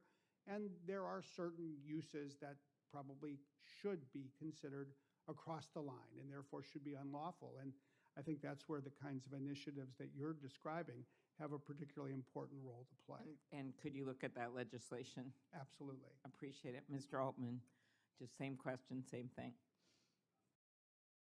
Sorry, of course we'd be happy to look at the legislation. I think this is a big issue, and it's one coming quickly. I do not believe, I think there's a few areas to attack it. You can talk about AI that generates content, platforms that distribute it, how takedowns work, how we educate society, and how we build in robustness to expect this is going to happen. I do not believe it will be possible to stop the generation of the content. I think open source, open weight models are a great thing on the whole and something we need to pursue. But it does mean that there's going to be just a lot of distribution. I think it's possible to put some more guardrails in place, and that seems important. But I don't want to neglect the sort of societal education piece. I think with every new technology, there's almost always some sort of new scams that come. The sooner we can get people to understand these, be on the lookout for them, talk about this as a thing that's coming and then a thing that's happening, I think the better. People are very quickly understanding that content can be AI generated and building new kinds of defenses in their own minds about it. But still, if you get a call and it sounds exactly like someone you know and they're panicked and they need help, or if you see a video that is like the videos you talked about, this gets at us in a very deep psychological way. And I think we need to build societal resilience because this is coming. Mm-hmm. It's coming, but we can. There's got to be some ways to protect we should do people's everything privacy for sure. rights, and you've got to have some way to either enforce it, damages, whatever. There's just not going to be any consequences. Absolutely, we should have Yeah. all of that. Bad actors still don't always follow the laws, and so I think we need an additional shield, or whenever we can have them. But yes, we should absolutely protect that. All right. We'll look forward to working with you on it. Thank you. So I have to say, Senator Klobuchar's question about fakes and AI fakes made me feel guilty, because I did in fact tweet out an AI-generated picture of Senator Fetterman as the Pope of Greenland. So I am guilty of doing so, although it may not be a fake. It may be a real. Hey, parody is allowed under the law. Parody is allowed. That is different than what I'm talking about. But Senator Fetterman should respond. Yeah, No. it may be real. It's a good shot, actually. All right, I have a few more questions, and then we will wrap up. Mr. Altman, what has been the most surprising use for ChatGPT you've seen? What are applications that you're seeing that are surprising? People message ChatGPT billions of times per day, so they use it for all sorts of incredibly creative things. I will tell one personal story, which is, I mentioned earlier, I recently had a newborn. Clearly people did it, but I don't know how people figured out how to take care of newborns without ChatGPT. That has been a real lifesaver. So I will tell you a story that I've told you before, but my teenage daughter several months ago sent me this long, detailed text, and it was emotional, and it was really well written, and I actually commented, I'm like, wow, this is really well written. She said, oh, I used ChatGPT to write it. I'm like, wait, you're texting your dad, and you don't, it is something about the new generation that it is so seamlessly integrated into life that she's sending an email, she's doing whatever, and she doesn't even hesitate to think about going to ChatGPT to capture her thoughts. I have complicated feelings about that. Well, use the app and then tell me what your feelings are. Google just revealed that their search traffic on Safari declined for the first time ever. They didn't send me a Christmas card. Will ChatGPT replace Google as the primary search engine, and if so, when? Probably not. I think some use cases that people use search engines for today are definitely better done on a service like ChatGPT, but Google is like a ferocious competitor. They have a very strong AI team, a lot of infrastructure, a very well-protected business, and they're making great progress putting AI into their search. All right, so a question that I have spent a lot of time talking to business leaders, CEOs in the tech space, AI, and one question that I've asked that I get different answers on, and I'm curious what the four of you say. How big a deal was DeepSeek? Is it a major, seismic, shocking development from China? Is it not that big a deal? Is it somewhere in between? And what's coming next? And let's each of the four of you. Not a huge deal. There are two things about DeepSeek. One is that they made a good open source model, and the other is that they made a consumer app that, for the first time, briefly surpassed ChatGPT as the most downloaded AI tool, maybe the most downloaded app overall. There are going to be a lot of good open source models, and clearly there are incredibly talented people working at DeepSeek doing great research, so I'd expect more great models to come. Hopefully also us and some of our colleagues will put out great models too. On the consumer app, I think if the DeepSeek consumer app looked like it was going to beat ChatGPT and our American colleagues' apps as sort of the default AI systems that people use, that would be bad. But that does not currently look to us like what's happening. I would say it's somewhere in between, Chairman Cruz. When you think about what we learned is, there are different ways of doing things. So we have lots of incredibly innovative people in the United States. American models are clearly the best by far. However, when you have constraints that are placed, there are other ways of doing things, and I think we learned a few things in the process. I think the open source nature of DeepSeek was one of the things that probably was most impactful in just terms of how much can be done in an open source type of model and open ecosystem. But clearly, the United States is leading, and we need to continue, as we said, to accelerate innovation and adoption, as you started this hearing with. I think DeepSeek did a lot of things. One of the things that it did was it sort of raised the specter of China's AI capability to a much broader audience than was perhaps focused on it prior to that, right? And so you saw that kind of reverberate through the financial markets. You saw like a broad-based reaction, and suddenly everyone knows what DeepSeek is, and the fact that China is not theoretically in the race for AI dominance, but actually is very much a formidable competitor. And so, it was a starting gun in some ways for the broader population, and kind of maybe the broader consciousness of the fact that this is not a fait accompli, and that we're going to have to work as America together to kind of propel our solutions forward. And so I think that was one of the lasting impacts that we will see from that. I would say, like Lisa, that somewhere in between, it wasn't shocking. I mean, it was one of a number of startups that we were following in China that we saw as having the potential to be innovative in this space. I do think there's a really interesting and important point that constraints encourage innovation in other ways. And I just think one of the interesting facts about DeepSeek is that of their, say, 200 or more employees, that was their size when they released these models, almost all of their employees, by design, were 4 years or less out of university. They wanted to hire people that would not bring to their work traditional ways of doing things. So the kids are taking over the world? They do, every generation. Related to that, were you finished with that, Mr. Smith? Related to that, we talked at the outset about the AI diffusion rule being rescinded, which I'm glad. I think it was a bad rule. I think it was overly complex. I think it put on a number of our trading partners unfair restrictions. And so I'm glad the president is rescinding it.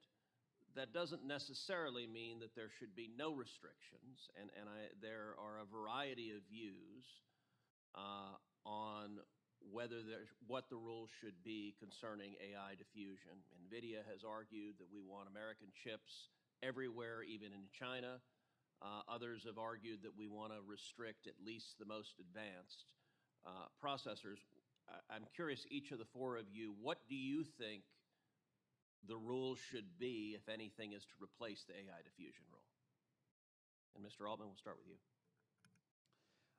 I also was glad to see that rescinded. I agree there will need to be some constraints, but I think if the sort of mental model is winning diffusion instead of stopping diffusion, that directionally seems right. That doesn't mean there's no guardrails. It doesn't mean we say, like, we're going to go build a bigger data center in some other country than the US.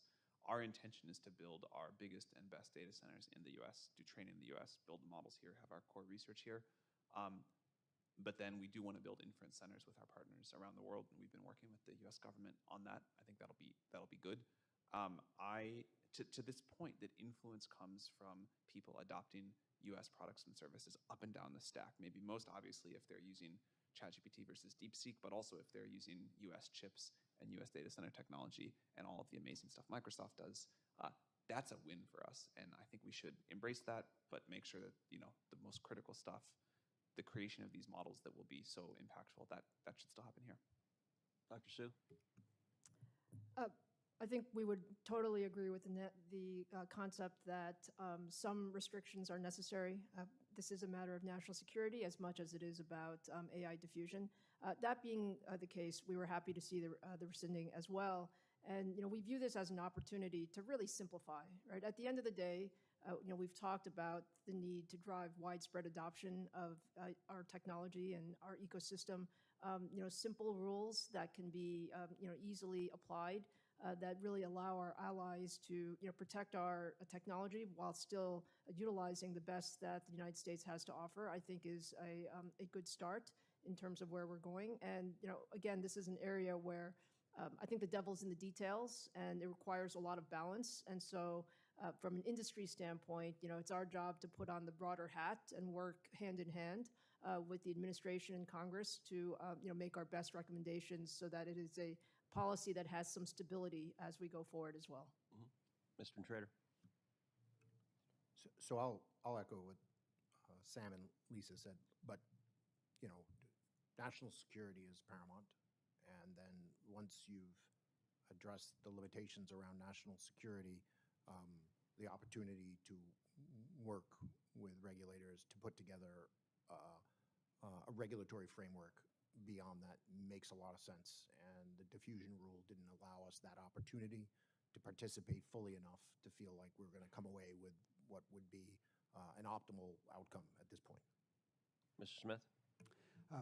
I think we've all discussed the right recipe. Simplify, eliminate these tier 2 quantitative restrictions that undermine confidence in access to American technology, but enable even the most advanced GPUs the country has to be exported to data centers that are run by a trusted provider, that meet certain security standards. That means both physical and cybersecurity standards, that there is protection against diversion of the chips, and there are precautions against certain uses. And that means two things. One is that there are controls in place to ensure that, say, the PLA, the Chinese military, isn't accessing and using these advanced models or advanced chips in a data center, regardless of the country that it's in.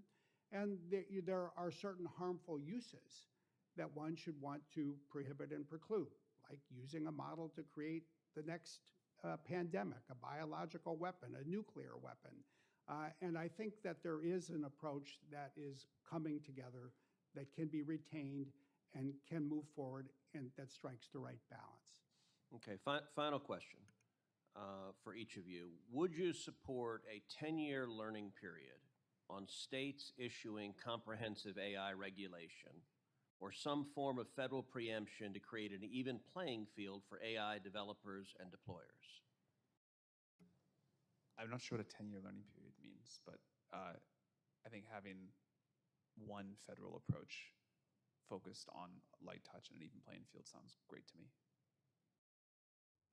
Aligned federal approach with, really, thoughtful regulation would be very, very much appreciated. I agree with both my colleagues. Yeah, I think that builds obviously on the op-ed that you and Senator Graham published last year. And I think giving the country time, your analogy, your example was this work for the internet. There's a lot of details that need to be hammered out. But giving the federal government the ability to lead, especially in the areas around product safety and pre-release reviews and the like, would help this industry grow. Well, I want to thank each of the witnesses. This was a very interesting hearing. It was informative. These issues matter. You saw a great deal of interest on both sides of the aisle in this topic. And so I appreciate each of you are very busy and doing a lot of things, and I appreciate your being here today. Senators will have until the close of business on Thursday, May 15th, to submit questions for the record, and the witnesses will have until the end of the day on Thursday, May 29th, to respond to those questions. And with that, that concludes today's hearing. The committee stands adjourned.